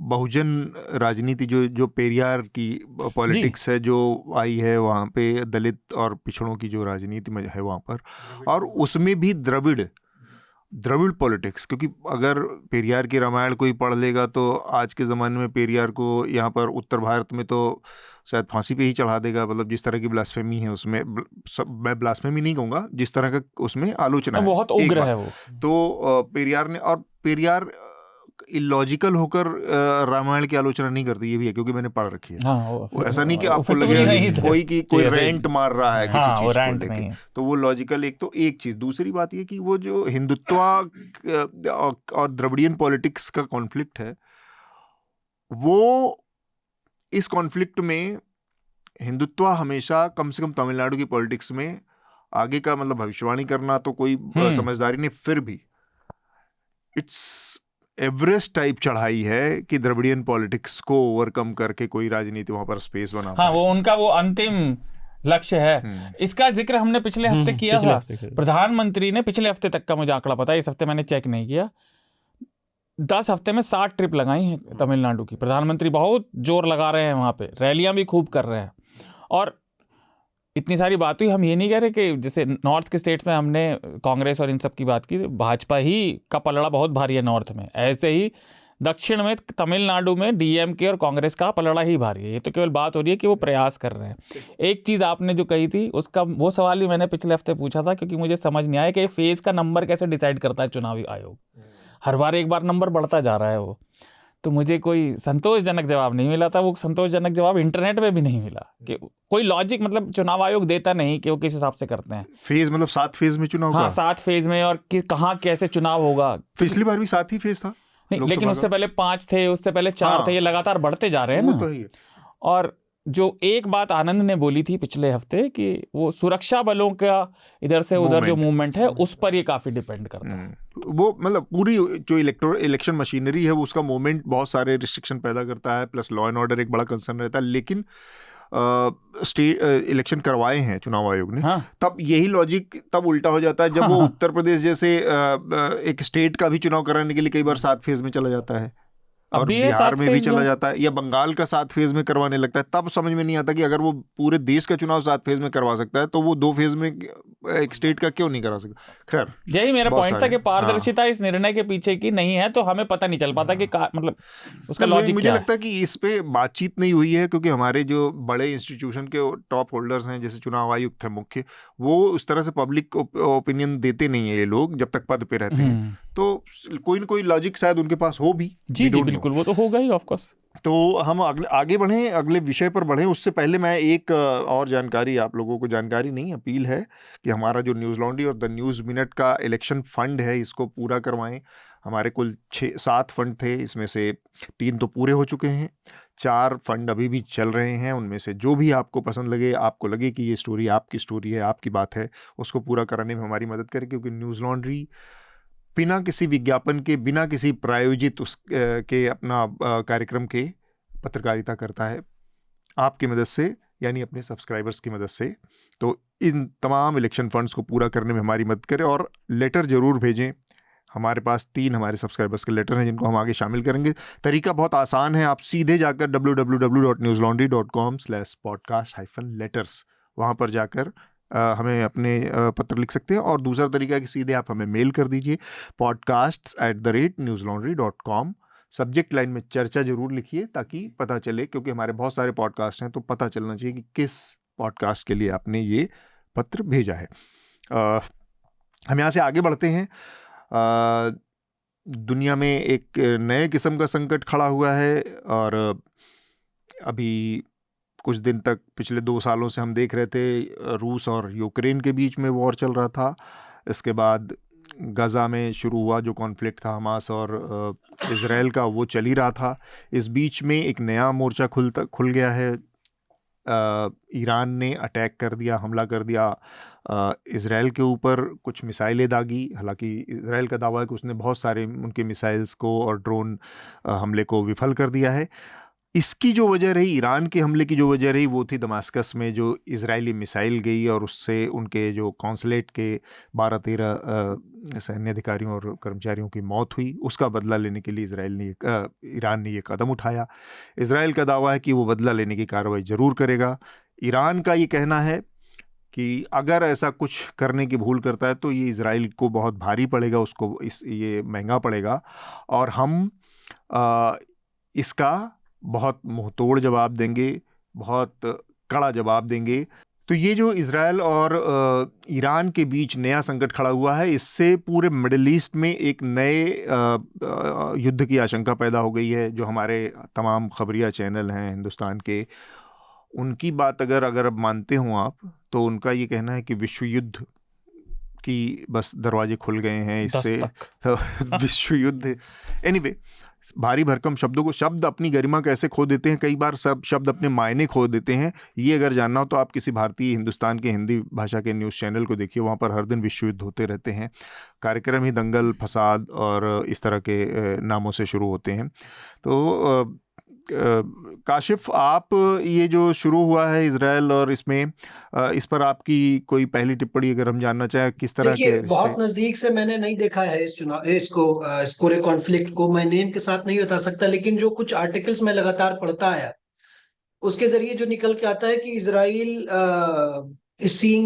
एक अपॉर्चुनिटी के तौर पे इस घटना को उन्होंने लिया और लगातार वो जो उनकी कोशिश थी कि गाजा को और सिकोड़ा जाए और उनको और कमजोर किया जाए, वो एक मौका इन लोगों ने दे दिया और उसका भरपूर इस्तेमाल कर रहे हैं। और उनको ये शक जताते हुए कि इन टेररिस्ट संगठनों को ईरान सपोर्ट कर रहा है, उन्होंने उनके बॉर्डर्स पे हमला शुरू किया, उनके जनरल को मारा। पिछले साल अगर ध्यान हो तो उनके एक जनरल को भी मारा गया था और उनकी इस बार बरसी थी, उस पे भी बमबारी की गई जिसमें सैकड़ों लोगों की मौत हुई। तो लगातार वो प्रवोक कर रहे थे उनको कि किसी तरह से जो है इनको कमजोर किया जाए या इनको टारगेट किया जाए। लेकिन ये समझ से थोड़ा सा परे है कि आखिर इजराइल इससे क्या करना चाह रहा है, क्योंकि हम ये जानते हैं कि वो आसपास जो घिरे हुए हैं वो सारे के सारे मुस्लिम कंट्रीज हैं। उसके अलावा ईरान बहुत प्रमुखता से बोल रहा है, उनके साथ अमेरिका खड़ा है, लेकिन जियोलॉजिकली वो वहां पे मौजूद नहीं है। तो जिस तरह के हमले हो रहे हैं कुछ तरह से वो रिपील करने की कोशिश कर रहे हैं, लेकिन मुझे नहीं लग रहा कि आगे किस तरह से चीजें टर्न आउट होंगी, क्योंकि ईरान लगातार न्यूक्लियर को अपने रीएक्टिवेट करने की बात कर रहा है और इधर वापस आपके नेतन्याहू की अगर मैं बात करूं तो उनकी जो वॉर कमेटी है वो भी ये कह रही है कि हम रिटेलिएट करेंगे, बदला लेंगे जो ये ड्रोन हमले हुए हैं हमारे ऊपर। अब ये आने वाला वक्त काफी दिलचस्प होगा कि जिस तरह से कि कैसे चीजें टर्न आउट हो रही हैं। और एक बात मैं जरूर ऐड करूंगा कि चूंकि ईरान से हिंदुस्तान का एक सीधा ये रहा है, खास करके पेट्रोल को लेकर के और ट्रेड को लेकर के हमारा अच्छा रहा है कि ईरान से, तो जाहिर सी बात है कि वो सफर अगर ये वार खिंचता है तो हिंदुस्तान को सीधा इस पे असर तो पड़ेगा ही। जो भारत में ईरान के अनवॉय हैं, राजदूत हैं, उनका भी एक बयान आया है कि भारत की भूमिका इसमें एक महत्वपूर्ण भूमिका रहने वाली है कि वो इजराइल को संयम बरतने की तरफ ले जाए, साथ में गज़ा में जो हो रहा है, गज़ा के कॉन्फ्लिक्ट को ख़त्म करने की तरफ पुश करे ताकि हालात सुधरें। शार्दुल, देखिए, ये एक तो जैसा आपने कहा, एक शब्दों के वज़न को भूलना नहीं चाहिए जो हिंदी चैनलों पर हो जाता है। जो भी विश्व युद्ध अब आज के परिप्रेक्ष्य में अगर जो भी विश्व युद्ध कह रहा था, उसको 1 मिनट को अपनी रीढ़ की हड्डी में वो सेरन महसूस ज़रूर करनी चाहिए कि आज के ज़माने में, इस युग में जब तकनीक कहीं पहुंच गई है, आप जिस चीज़ का ऐसे ही मजाक में या हल्के में जिक्र कर दे रहे हैं, लेकिन युद्ध किसी के लिए नहीं होता। जो जीतता है उसके लिए भी फ़ायदेमंद नहीं होता युद्ध। ये लोग भूल जाते हैं जोश में, और ब्लड लस्ट जिसे कहते हैं ना, जो इजराइल में इस समय खास तौर पर है, जो रक्त पिपासु जो प्रवृत्ति हो गई है। इसके कई आयाम हैं। पहली बात तो ये जो भिड़ंत हुई, रॉकेट और ड्रोन और बैलिस्टिक मिसाइल भी थी कुछ, उन्हें छोड़ने की, उसमें इजराइल निर्विवाद रूप से विजयी रहा, क्योंकि आयरन डोम तो केवल दूसरा है, उनके और भी जो मिसाइल संरक्षण के जो टेक्नोलॉजी हैं, जैसे एरो का काफ़ी इस्तेमाल हुआ जिससे मिसाइलें ईरान की ध्वस्त की गई, तो निर्विवाद रूप से विजयी रहा। ईरान नुकसान नहीं पहुंचा पाया। लेकिन ये जो वहाँ पे घोर दक्षिणपंथी जैसे राजनीति है वहाँ पर इजराइल में, जो बिल्कुल जायनिस्ट है, ये उसके नेतृत्व करने वाले हैं जो इस तरह को बढ़ावा दे रहे हैं। और बीबी नेतन्याहू इसके लिए मशहूर हैं, जो प्रधानमंत्री हैं उनके। और वो ज़्यादा इसलिए कर रहे हैं क्योंकि उनके खिलाफ लगातार 7 अक्टूबर से, जब से ये हो रहा है, गजा वाला जो ये प्रकरण शुरू हुआ था, उनके खिलाफ विरोध इजराइल के अंदर भी बढ़ता जा रहा है। सड़क पर प्रदर्शन भी लगातार हुए हैं। और जैसे ही ये नेतन्याहू भी जानते हैं, जैसे ही ये सारी चीज़ ठंडी होगी, उनका पत्ता साफ हो जाएगा। उन पर भ्रष्टाचार के मामले पहले से ही थे। ये तो इजराइल की तरफ का हुआ। ईरान अपने आप को हमेशा से पॉस्चर करता रहा, मतलब बताता रहा है और मानता है कि हम मध्य एशिया में और इस्लामिक वर्ल्ड का एक विश्व में वो एक बड़ी ताकत हम हैं। वो ये मानता है, बताता है। इस्लामिक वर्ल्ड के गुरु के तौर पर भी देखना चाहता है वो। ये अलग लड़ाई है। टर्की अपने को इस्लामिक वर्ल्ड का स्थापित करने में लगा है। उनका एक आमना सामना जो है वो अन्य इस्लामिक देशों से, तो एक ये भी चीज़ है। दूसरा, मतलब ये दूसरी बात हो गई। तीसरा, इजराइल जो ये सब कर रहा, भारत का जो रोल होगा, भारत का कुछ ज़्यादा नहीं है उसमें। असली बैकर इजराइल का हथियारों में, पैसे में और जियोपॉलिटिक्स में अमेरिका। और अगर ये अब जो मैं बात कर रहा हूँ वो मेरा व्यक्तिगत मत है, क्योंकि ये मेरा रुचि का विषय है, तो लगातार हम अपडेट रहते हैं, मैं इसीलिए इसे कह भी रहा हूँ।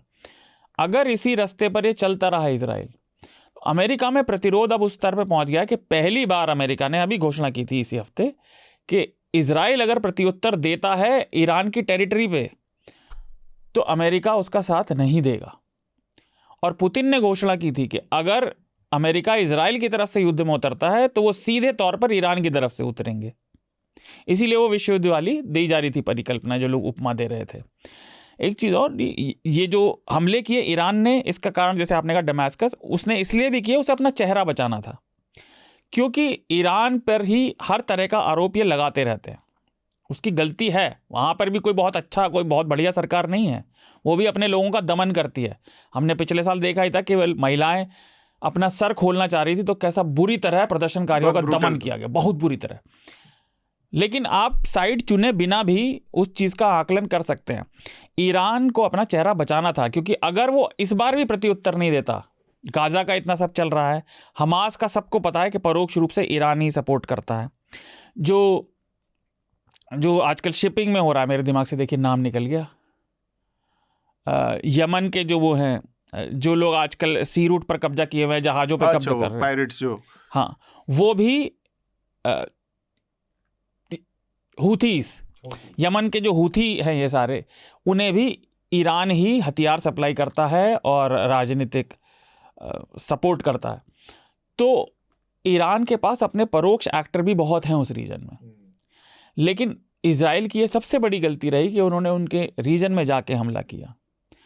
और अब भी वो ये जो एक भिड़ंत है सीमित तौर पर, इसको जीतने के बाद भी अगर वो शांत नहीं होंगे तो इसके दूरगामी परिणाम सबको भुगतने पड़ेंगे। अमेरिका का तो खैर मामला बहुत साफ है। अमेरिका मेरे ख्याल से जब संयुक्त राष्ट्र में ये जो स्वतंत्र फिलिस्तीन राष्ट्र का प्रस्ताव, उसको भी वीटो कर दिया अमेरिका ने, तो अमेरिका तो खड़ा है, वो साफ दिख रहा है।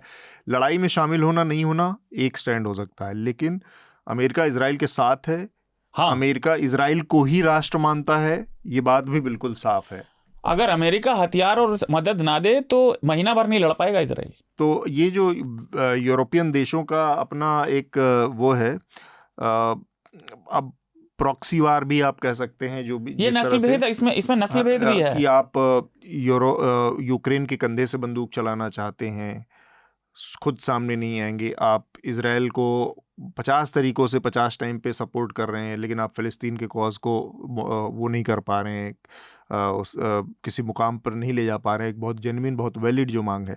तो ये सारा जो वेस्ट का अपना दोहरापन है, चारित्रिक दोहरापन है उसके स्टैंड में, ये सारी चीज़ें भी इस पूरे कॉन्फ्लिक्ट को कहीं न कहीं उस तरफ ले जा रही हैं जहाँ पर 40-50 सालों बाद दुनिया एक किस्म की उस जटिलता में फंसी है जहां पर कोई भी एक बहुत छोटी सी चीज किसी बड़े युद्ध को दे सकती है। एक छोटा सा मैं रोचक तथ्य श्रोताओं को बताना चाहूंगा ये, और मैं इसे नस्ल भेद क्यों कह रहा हूँ, लाइक वाइट्स और नॉन वाइट्स का।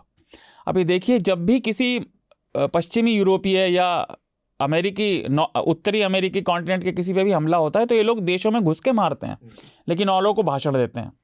और इजराइल उसमें नेटो का भी हिस्सा है ना, कि नेटो का हिस्सा होगा तब तो उनको मतलब, लेकिन अगर आप अंतरराष्ट्रीय स्तर पर देखें तो आपके नागरिकों की जान, यानी जो गैर सफेद नागरिक है उनसे।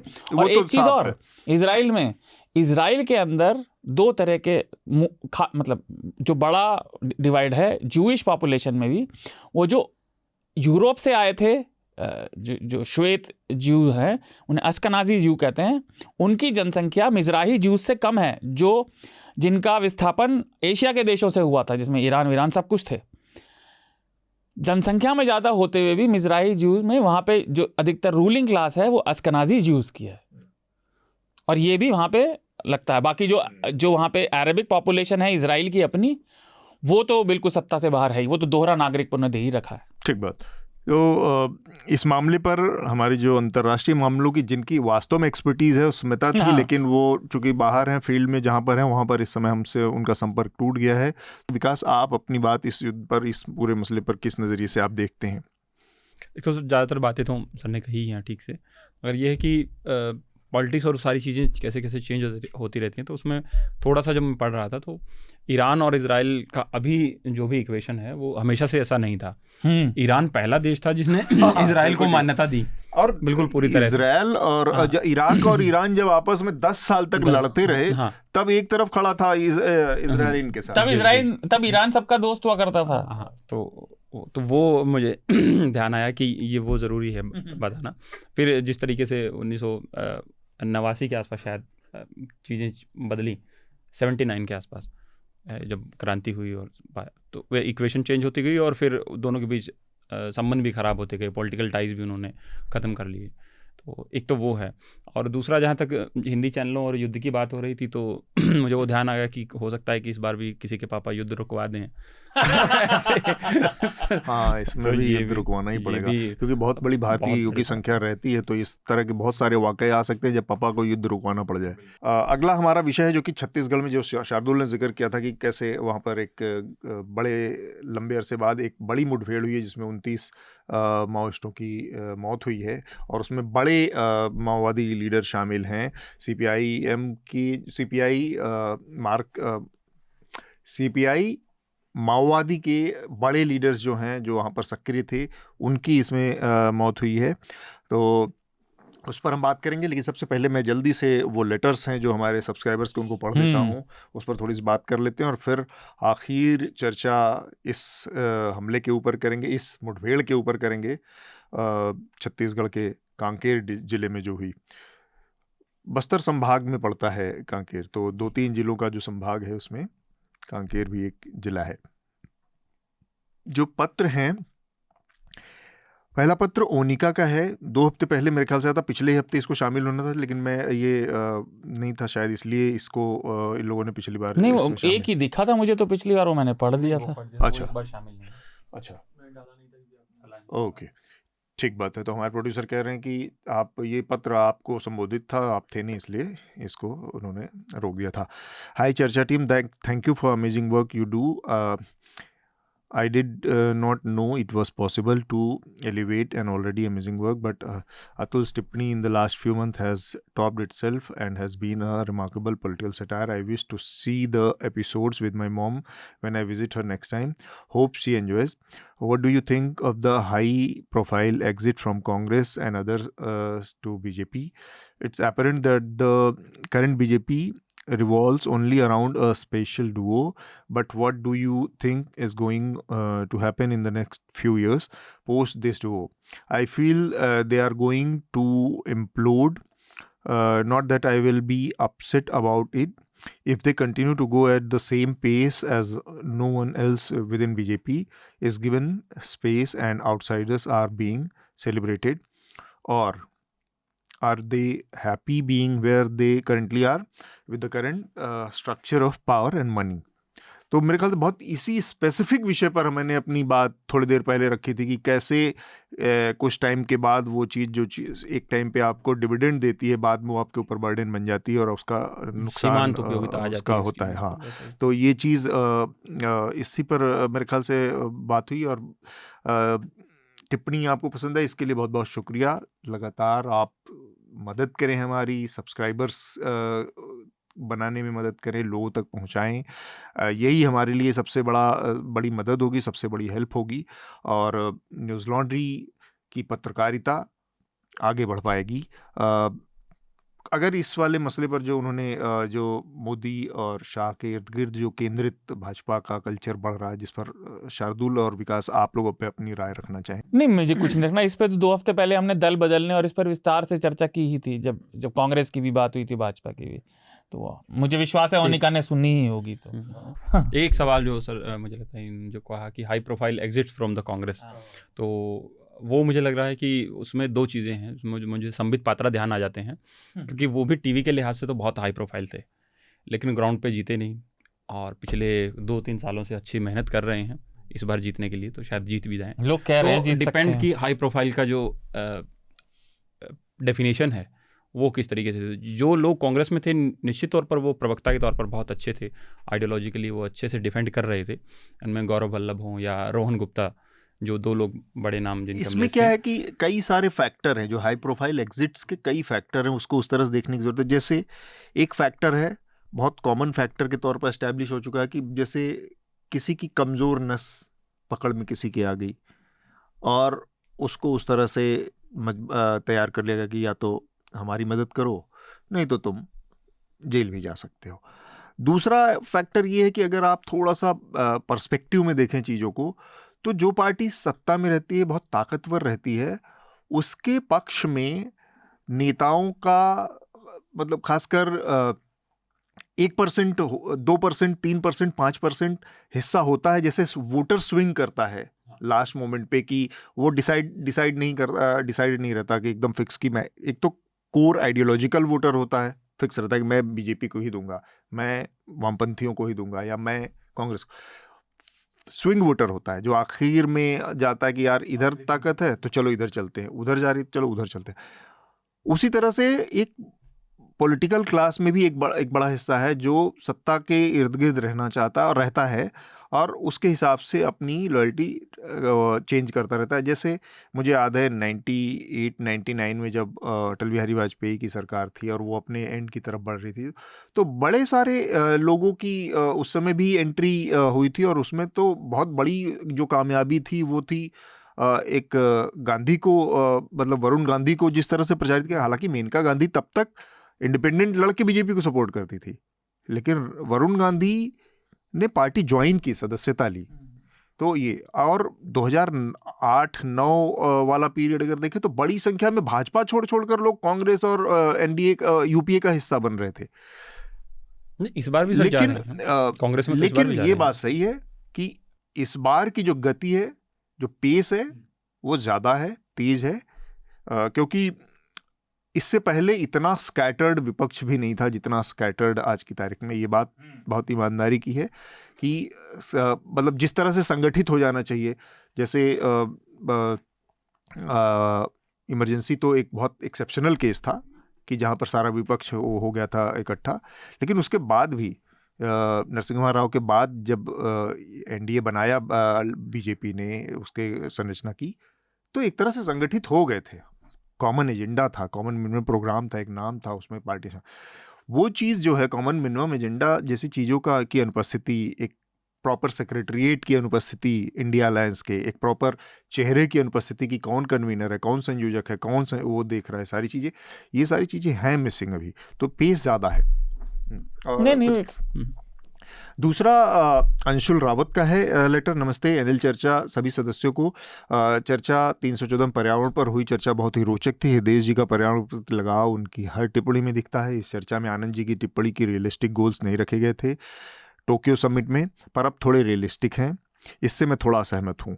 मैं कोई पॉलिसी का जानकार नहीं, परंतु मुझे ऐसा लगता है कि अगर समय अगर पर्यावरण के बारे में किसी सरकार कोई कदम उठाना होगा तो वो युद्ध स्तर पर करना होगा। पेरिस में हुई कॉप सम्मेलन से के लगभग सभी लक्ष्य को पाने में हम विफल रहे हैं और अभी भी हम सोच रहे हैं शायद बेटर सेंस विल प्रिवेल, परंतु ऐसा होता दिख नहीं रहा। और हम जब भी पोल्यूशन या फिर ग्रीन हाउस गैसेस के संदर्भ में बात करते हैं, हमारी सरकार सिर्फ वाहनों पर रोक लगाने की बात करती हैं, परंतु कंस्ट्रक्शन इंडस्ट्री, ये बिल्कुल ठीक बात है कि जो पोल्यूशन के फैक्टर हैं खासकर महानगरों में वो कई सारे फैक्टर हैं, बहुत सारी चीज़ें मिलकर यहाँ सब चीज़ों को गंदा कर रही हैं। तो एक बहुआयामी पॉलिसी की ज़रूरत है,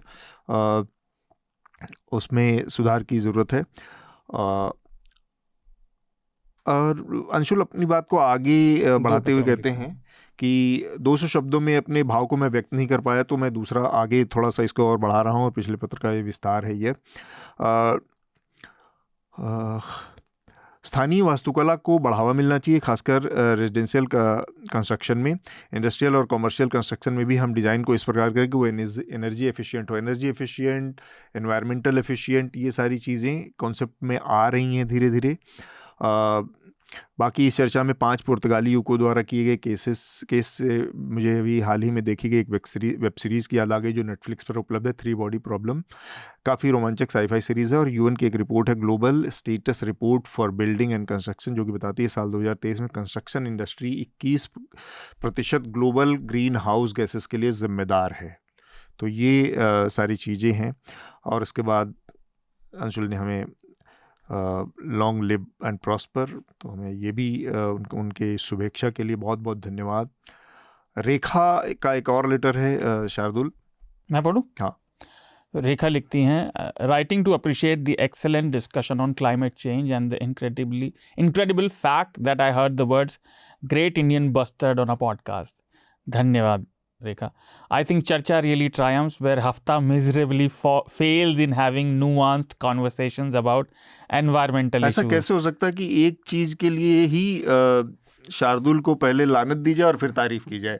लानत कहाँ मिली मुझे? क्योंकि शार्दुल हफ्ता और चर्चा दोनों में रहते हैं। तो भाई वहां पे मैं डिक्टेट नहीं करता ना। मैंने पिछले हफ्ते कहा था इस बार अतुल नहीं है तो मैं पकड़ लेता हूँ अपनी पसंद का विषय। खैर, तो I wanted to suggest that you have a let's talk about episode in Hindi on the subject of climate change. This is very good idea actually. तो मैंने ये लिख लिया है, अगले हफ्ते मेरी मीटिंग है तो हम उसमें प्रपोज करेंगे। जो पाइपलाइन में है पहले वो समाप्त हो जाए, उसके बाद ये करेंगे। Alright. I don't think there is enough discussion on this issue in Hindi. The term Jalvayu Parivartan, even if it's accepted terminology, feels like a euphemism and has not kept up with the ways in which the issue of climate change has been referred to in English. Example, global warming, climate change, global heating. Keep up the good work. तो मैं दोनों के लिए बोल देता हूँ संयुक्त, अंशुल के पत्र के लिए भी, क्योंकि वो एक से ही इशू थे। तो रेखा, पहले आपका जो छोटा सा है कि जलवायु परिवर्तन, अब मेरी नज़र में बिल्कुल ठीक है। अंग्रेजी वाला बदलता रहा क्योंकि उन्हें अमेरिका की गुड़ बुद्धि को, हमें भारतीय गुड़ बुद्धि लगते हैं, आप विश्वास नहीं करेंगे, अमेरिकन कहीं ज़्यादा गुड़ बुद्धि हैं। तो उन्हें पहले गर्मी, फिर लोग कहने लगे कि नहीं ठंड पड़ रही है तो क्लाइमेट चेंज से, तो ग्लोबल वार्मिंग आप कैसे कह सकते हैं, तो फिर उन्होंने क्लाइमेट चेंज लाए थे।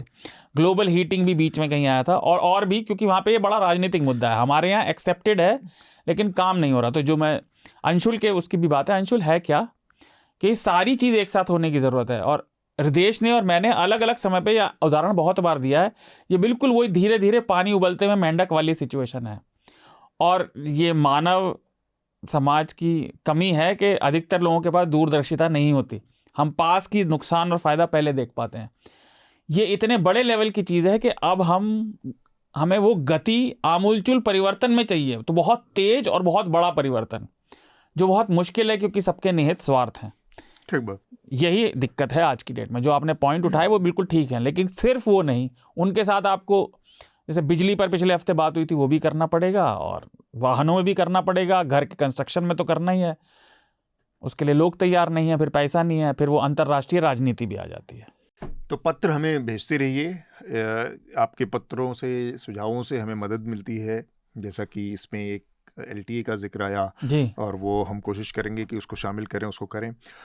अगला विषय जो है हमारा, जो छत्तीसगढ़ के कांकेर जिले में सुरक्षा बलों के साथ नक्सलियों की मुठभेड़ हुई, उसमें 29 नक्सली मारे गए, जिसमें कई सारे बड़े नक्सली नेता शामिल हैं।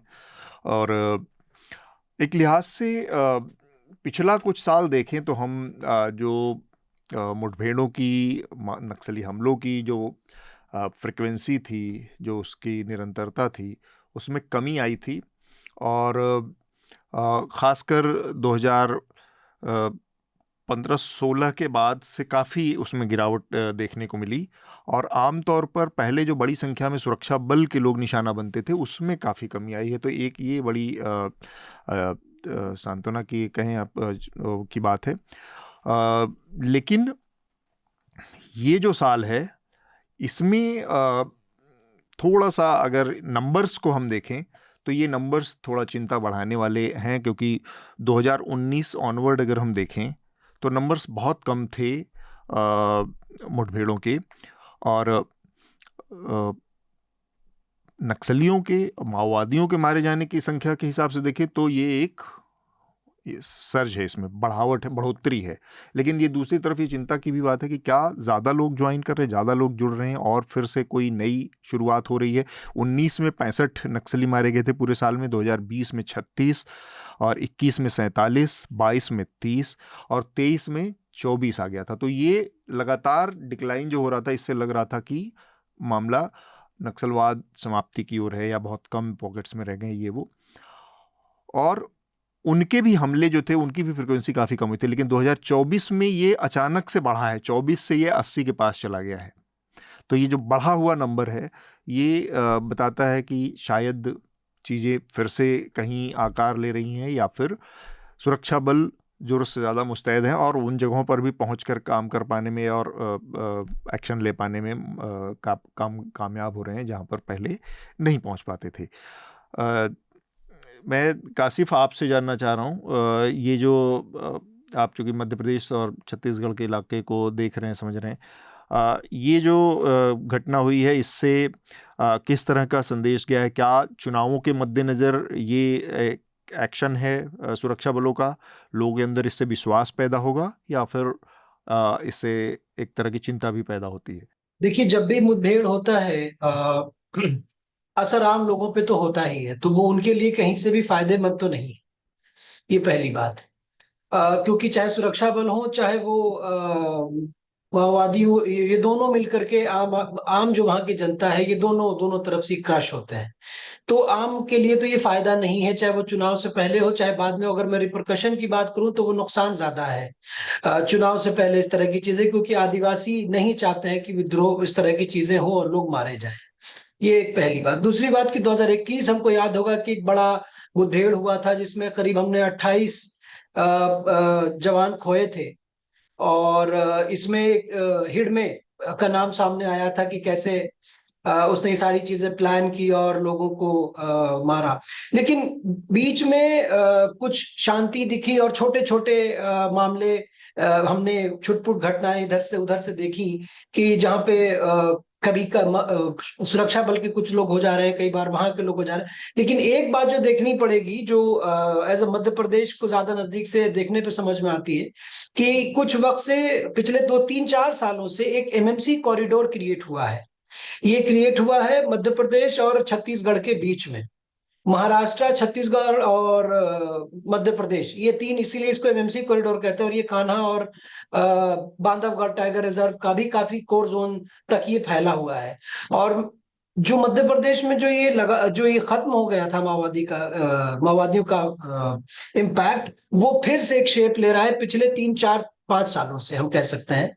और पिछले 3 सालों से काफी विजिबल है।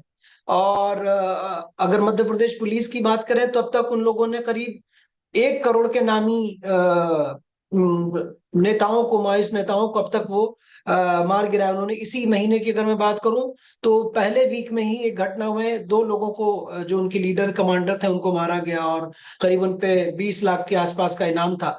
तो मैं ये कहूंगा कि जो थोड़ा सा फोकस है वो मध्य प्रदेश से हट गया था, वो वापस मध्य प्रदेश की तरफ आ रहा है। चूंकि वो वहां सिकुड़ रहे हैं, तो उनका एक्सपेंशन मध्य प्रदेश और महाराष्ट्र की तरफ बढ़ रहा है। और यहाँ पे जो सिक्योरिटी फोर्सेस के लगातार जो इंटरवेंशन बढ़ रहा है, इस वजह से इनका दायरा कम हो रहा है, लेकिन ये रिटेलिएट कर रहे हैं जब भी इनको मौका मिल रहा आपने है। मध्य प्रदेश का जैसे जिक्र केस में किया, हमने देखा कि इन्होंने रिटेलिएट किया था। मध्य प्रदेश का जिक्र किया आपने। मध्य प्रदेश में कुछ, क्या हमारे पास हाल फिलहाल की कुछ घटना है या कोई कुछ आंकड़े हैं? बिल्कुल है, बिल्कुल है। मैंने कई खबरें भी इस पे की थी। लेटेस्ट की एक है, ये मैं आपको बताता हूँ। ये मैं डेट के साथ 2 अप्रैल की एक घटना है कि 2 लोगों को मारा गया, जिनके ऊपर करीब 43 लाख का रिवॉर्ड था, लांजी में, ये बालाघाट में। ये बालाघाट पड़ता है छत्तीसगढ़ से सटा हुआ। जैसे छत्तीसगढ़ हम लोग कहते हैं, तो छत्तीसगढ़ का जो 3 गढ़ है वो बालाघाट में पड़ता है। कहने को वो 33 गढ़ ही है, लेकिन 36 कहते हैं उसको।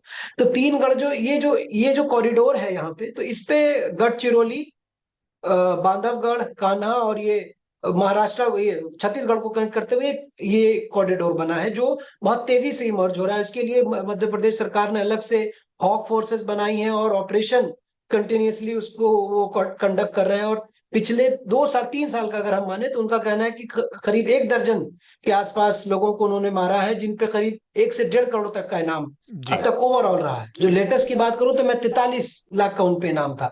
2 लोगों को मारा, उनके पास से लेटेस्ट वेपन मिले। तो ये जो भीड़ छत्तीसगढ़ से की तरफ सिकुड़ती दिख रही है हमको, वो मध्य प्रदेश और महाराष्ट्र की तरफ थोड़ी सी बढ़ती दिख रही है। ओके, ठीक। शार्दुल? देखिए, मुझे इस विषय पर बहुत ही सीमित जानकारी है, मुझे कुछ जाना ज़्यादा, मैं पढ़ता नहीं हूँ, ये क्षमा चाहता हूँ, बट मैं इस विषय पर ज़्यादा नहीं पढ़ता।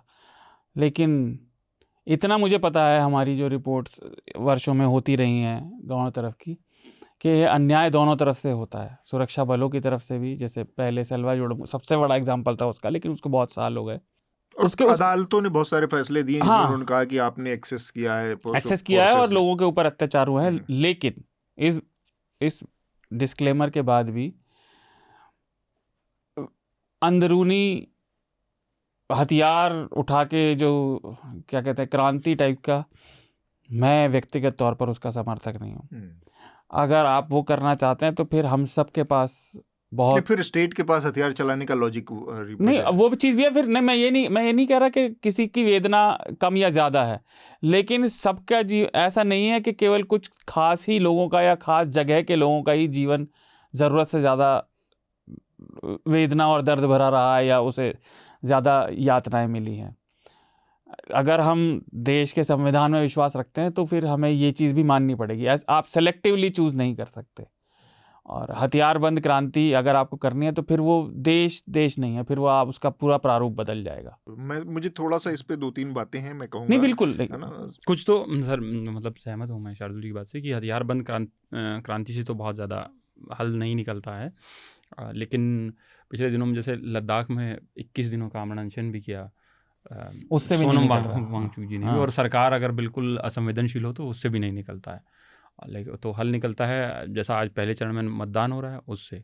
अब मैं 1-2 चीज़ें इसमें जोड़ना चाह रहा हूँ। एक तो ये जो शार्दुल बात कर रहे थे और जिस चीज़ को मैं कहना चाह रहा था उसको पूरा कर दिया विकास ने, कि हिंसा कहीं पे भी किसी भी चीज़ का विकल्प नहीं हो सकती, खासकर जब आप किसी स्टेट से मुकाबिल हो, स्टेट से आपको संवाद करना है या कोई मांग करनी है, कुछ हासिल करना है, तो हिंसा उसका विकल्प नहीं है। लेकिन लोग जो है एक अजीब से कुचक्र में फंस गए हैं। वो कुचक्र ये है कि आप गांधीवादी तरीके से भी कुछ पाने का भरोसा आपके अंदर बचा नहीं है। और जब आप ये कहते हैं कि आप गांधीवादी तरीके से भी कुछ हासिल नहीं कर पा रहे हैं इस देश में, जैसा कि सोनम वांगचुक के साथ वहाँ पर हुआ, या और भी बहुत सारे, हमने नर्मदा के आंदोलन देखे, हमने बहुत सारे आंदोलन, गांधीवादी आंदोलन, जहाँ पर गांधीवादी तरीकों से कुछ हासिल नहीं हो पाया। तो क्या इसका ये मतलब है कि मैं ये कह रहा हूँ कि हिंसावादी या हथियारबंद आंदोलन जायज़ है? जायज़ नहीं है। इस चीज़ के बावजूद कई बार कुछ चीज़ें हैं जिनको हमें समझना चाहिए, जैसे ये सरकारों की जो संवेदनशीलता है वो किस लेवल की होनी चाहिए, किस स्तर की होनी चाहिए। संविधान और ये सारी चीज़ें बहुत अच्छी चीज़ें लिखी हुई हैं किताबों में सबके बहुत अच्छी चीज़ें लिखी हुई हैं जैसे धर्मशास्त्रों में बहुत अच्छी चीज़ें लिखी होती हैं, लेकिन उसको प्रैक्टिस करने वाले लोग क्या करते हैं, हमारे आपके जीवन में सब पता है कि हम छोटी छोटी ओछेपनों से बाज नहीं आते हैं, हम छोटे छोटे चिंदी चोरी से बाज नहीं आते। लोग अपने जीवन में हर तरह के काम करते हैं, इसीलिए इस समाज में अपराध है और इसीलिए इस समाज में पुलिस और सुरक्षा और कानून और कोर्ट और कचहरियाँ हैं। तो ये सारी चीज़ें हमारे ऊपर अपने आप में एक पूरे बर्ताव ऐसे समाज के ऊपर रोशनी डालने के लिए पर्याप्त है। मैं ये कह रहा था कि जब आप संविधान, कानून और इस तरह की बातें कहते हैं कि सब कुछ है, आपको उस दायरे से मांगना चाहिए, आप एक चीज को समझिए कि इस देश में एक मंदिर बना, भगवान राम का मंदिर बना, और उस मंदिर के लिए कितनी सारी बातें कही गई, कितनी सारी चीजें, कितनी सारी लड़ाइयाँ लड़ी गई हैं कि किसी ने उस मंदिर पर, वहाँ पर एक मंदिर होता था 500 साल 600 साल पहले, क्या हुआ, हम में से कोई नहीं था, हमें कुछ नहीं पता वहाँ क्या था। मान लीजिए वो स्थान आस्था का केंद्र था, ये वो, वहाँ पर हमने जो देखा वहाँ पर एक मस्जिद था, लेकिन फिर भी वहाँ पर वो जो चीज़ गिरी, वहाँ पर एक मंदिर बन गया। जायज़ है आज की तारीख में, क्योंकि कोर्ट ने कहा, सरकार ने बनाया, सब कुछ हो गया। अब आप इस नज़रिए से देखें कि इतनी बड़ी लड़ाइयाँ लड़के एक जायज़ चीज़ को, जो कि आधुनिक कानूनों के हिसाब से देखा जाए, जिस संविधान के दायरे में हम देखा जाए, तो बहुत सारे उस पर वाजिब सवाल खड़े होते कि हमने, हमारे देखते देखते वहाँ पर एक मस्जिद थी मौजूद। खैर, अब आप इस चीज़ को वहाँ पर ले जाएं, उन आदिवासी इलाकों में ले जाएं, और उस नज़रिए से देखें जहाँ पर बड़े बड़े खदाने, बड़े बड़े ठेके दिए जा रहे हैं। उनके लिए उन पेड़ों का, उन पहाड़ों का, एक खास टीले का, एक खास पोखरी का उतना ही बड़ा महत्व है, उतना ही धार्मिक महत्व है, जितना कि आपके लिए राम मंदिर का अयोध्या में एक खास स्थान पर हो सकता है या होता है। उस भावना का कोई पूछने वाला नहीं है। उस पर बुलडोजर चलाकर आप जब चाहे एक झटके में दे देते हैं। आप उड़ीसा में देख लें, आदिवासियों के तमाम, वो उन पहाड़ों की पूजा करते हैं, उन किसी खास किस्म के उसकी पूजा करते हैं, उसकी वो श्रद्धा है, उनकी आस्था है उस पर। अगले दिन कोई कंपनी आती है और उसने पूरा एक खोद के, और वहाँ पर एक नकली, वो वहाँ से कहीं से लोहा निकल रहा है, कहीं से कुछ निकल रहा है, कहीं से कुछ निकल रहा है, उस मिनरल के नाम पर उन चीज़ों को ख़त्म कर देते। उनकी आस्था कोई सम्मान नहीं। तब आस्थाओं को लेकर जो दोहरापन है वो बहुत सामने आ जाता है हमारा, कि हम किस आस्था की बात कर रहे हैं। और इस बात में कोई शक नहीं है कि आप शार्दुल हैं, मैं हूँ, जहाँ पर रहकर हम अपनी बात को करते हैं वो एकदम डिफरेंट पायदान पर है। एक आदिवासी जहाँ पर रहकर अपनी बात उठा रहा है, वो बहुत ही अंडर प्रिविलेज है, बहुत ही पिछड़ा है। उसकी बात को यहाँ तक पहुँचाना, लोगों के कान तक पहुँचाना, जो लोग उनके लिए कानून बना रहे हैं, वो दूर दूर तक उस संवेदना से किसी तरह का इत्तेफाक भी नहीं रखते हैं। तो सोचना और उससे सरोकार रखना, उसको महसूस करना तो बहुत दूर की बात है। तो मैंने उस पर ज़्यादा इसलिए नहीं बोला था क्योंकि मैं विषय का जानकार नहीं हूँ। जो हम ये विचार के उस पर बात कर रहे हैं, तो मेरा ये मतलब था, मैं उसे क्लैरिफाई भी कर रहा हूँ। मैं ये नहीं कह रहा था लोगों की वेदना कम है, और इस बात में कोई मतलब रत्ती भर भी शक नहीं कि भारत के वनवासी आदिवासी समाज का ही सबसे ज़्यादा दमन हुआ है, पतन नहीं, दमन। और वो सबसे ज़्यादा कैपिटलिज्म ने किया है, कि जिसको जहाँ माइन बनानी है। और मेरे रुष्ट होने का एक कारण ये भी है, एक चीज़ की परिणति जिसे मैं व्यक्तिगत तौर पर मेरे दोस्तों के थ्रू जुड़ा हुआ था, वो वन से ही जुड़ी हुई है। इसीलिए मेरा इस हफ्ते मूड भी खराब है, जो मैं शुरू में कह रहा था कि इस देश में किसी की पूछ नहीं है आज के डेट में। केवल सब बयान देने को है, ज़्यादा से ज़्यादा सोशल मीडिया पोस्ट देने को है, और कोई किसी की मदद के लिए नहीं उतरता। ये बात, आपकी बात बिल्कुल 100% ठीक है, मैं उससे ज़रा भी नहीं कर रहा। और दोहरापन केवल आस्थाओं का, और मतलब जो आप कह रहे हैं ना कि बयान का या उसकी जिरह करने का किसी एक इशू का, वो नहीं है। दोहरापन लोगों के किसी एक विषय के समर्थन में भी है, कि वो मौखिक ज़्यादा है, उसका तार्किक और जीवन में उतरने वाला बिल्कुल नहीं है। इनफैक्ट अधिकतर लोग, शायद मैं माफ़ी चाहता हूँ अगर मैं वो गुस्सा उभर के बाहर आ रहा है, तो अधिकतर लोग केवल वो उन जिन लोगों को ज़रूरत है मदद की, उनका फ़ायदा उठाने के लिए करते हैं। बहुत कम लोग हैं जो ईमानदारी से मदद करने को उतरते हैं। तो मैं आपकी बात से 100% राजी हूँ, पर मेरा केवल लिमिटेड पॉइंट ये था कि भाई कहीं ना कहीं जब आप हिंसा वाली जो बात आ जाती है, क्योंकि देखिए जिस व्यक्ति ने बंदूक उठाई उसकी मनस्थिति का तो मैं कल्पना भी नहीं कर सकता, क्योंकि शायद मैं तो वैसे भी चर्चा में भी कह चुका हूँ, मैं तो अहिंसा का पुजारी नहीं। हम महात्मा गांधी की बहुत इज्जत करते हैं, पर मैं अहिंसा का पुजारी नहीं हूँ। तो अगर मैं उस जगह पे होता तो शायद मैं और भी हिंसक होता। मैं उसको जज करने की स्थिति में नहीं हूँ, लेकिन केवल एक, जिसे कहते हैं ना आप, like as an logical point remove from all realities, अंततः हमें इसका इलाज, इस सब का अपने तंत्र के अंदर ही सुधार करके ढूंढना होगा। ये बहुत एस्पिरेशनल और बहुत ही अनरियलिस्टिक होगा, और ख़ासतौर से वहाँ जहाँ दशकों से दमन चल रहा है। ठीक तो, बा। लेकिन इससे ज़्यादा स्टूडियो में बैठ के मैं और क्या कह सकता हूँ। हाँ काशिफ, आप कुछ जोड़ सर, रहे थे। आपने जो बात रखी कि उनके गांधीवादी तरीके से जो प्रोटेस्ट कर रहे हैं उसका आउटकम नहीं है, उसका एक बेस्ट एग्जांपल हसदेव है, जो आपने सुना होगा कि भाई काफी वक्त से वो लोग प्रोटेस्ट कर रहे आदिवासी हैं। वहां कांग्रेस महीनों से 6 महीनों से पड़े रहे, हाँ। सरकार ने कान नहीं धरा। हाँ, वो लगातार धरने पे बैठे हैं और प्रदर्शन कर रहे हैं, लंबे वक्त से अपनी बात रख रहे हैं, लेकिन उनकी बात पिछले 1.5-2 साल तक नहीं सुनी गई। और इवन कि जब कांग्रेस की सरकार तो ये था कि कम से कम वो प्रदर्शन कर पा रहे थे, है ना। लेकिन खास करके अभी सरकार बदलने के बाद उनके पास से वो हक भी चला गया, और जहां पे वो प्रदर्शन कर रहे थे उसके आसपास की जगहों को रिजल्ट के 2-4 दिनों बाद से ही वहां पे कटाई और शुरू हो गया। और जो हाथी जानवर वहां पर मौजूद थे वो सीधे अब रेसिडेंशियल एरियाज में जा रहे हैं, जो कि एक ह्यूमन कॉन्फ्लिक्ट हो रहा है। एक तो ये ठीक बात। एग्जाम्पल। दूसरा एक इंटरेस्टिंग फैक्ट मैं बताना चाहूंगा कि ये जो मुठभेड़ होती है और उसमें ज्यादातर सीआरपीएफ और डीएसजी के जवानों को यूज किया जाता है। तो ये बड़ा अच्छा टर्म है डीएसजी, जो हम लोग ये बात कहते हैं। सीआरपीएफ तो हमें समझ में आता है कि भाई ट्रेंड और मिलिट्री फोर्स है, लेकिन डीएसजी जो है वो कौन लोग हैं?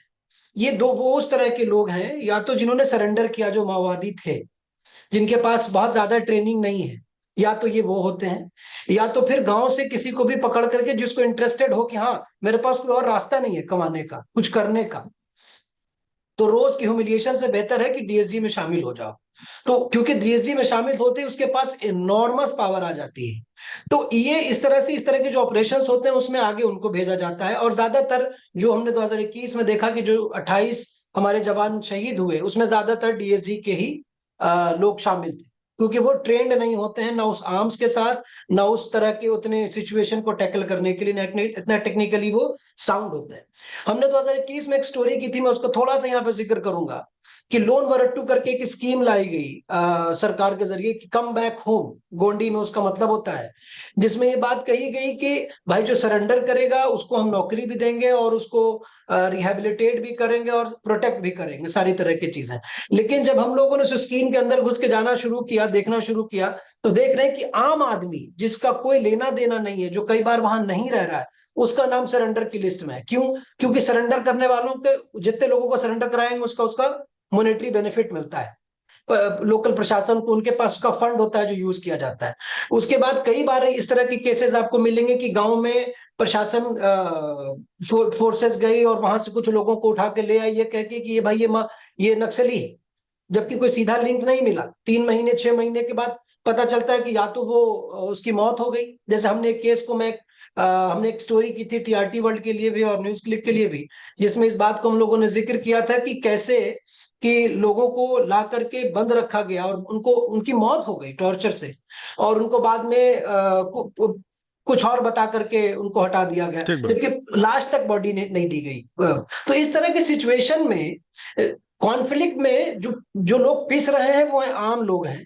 माओवादी जो ट्रेंड है, सीआरपीएफ और ये लोग अपने ट्रेंड है, डीएसजी जो उन्हीं के बीच के लोग हैं और जो वहां के लोकल हैं, यही लोग पिस रहे हैं। कब तक पिसेंगे उसका कोई सोल्यूशन नहीं। ये भी एक इसका पहलू है, और आप लोगों को ये हमारे सबके लिए एक जानकारी भी है कि ये क्या हो रहा है वहाँ पर। चर्चा काफ़ी विस्तार से हमने तीनों विषयों पर बात की है। अब हम आखिरी चरण में हैं चर्चा के, और रिकमेंडेशन की जो प्रक्रिया है उसको पूरा करेंगे। मैं चाहूँगा शार्दुल, सबसे पहले इस चर्चा में आप अपना रिकमेंडेशन दीजिए इस हफ्ते। देखिए, इतनी बातचीत के बाद एक रिकमेंडेशन तो मैं ये देना चाहता हूँ, हो सके तो अपने अंदर सच्ची संवेदना पैदा करें विकलांगों के लिए और लोगों के लिए। अगर नहीं कर सकते तो उसके लिए भी ईमानदार रहें कि भाई हमें मतलब नहीं है।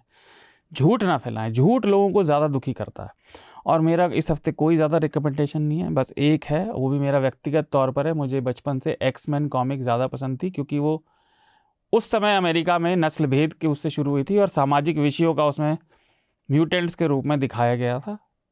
तो X-97 फिर से आया है और वो बहुत अच्छा कंटिन्यूएशन है। एनिमेटेड सीरीज़ आनी शुरू हुई है, वो देखें। बस।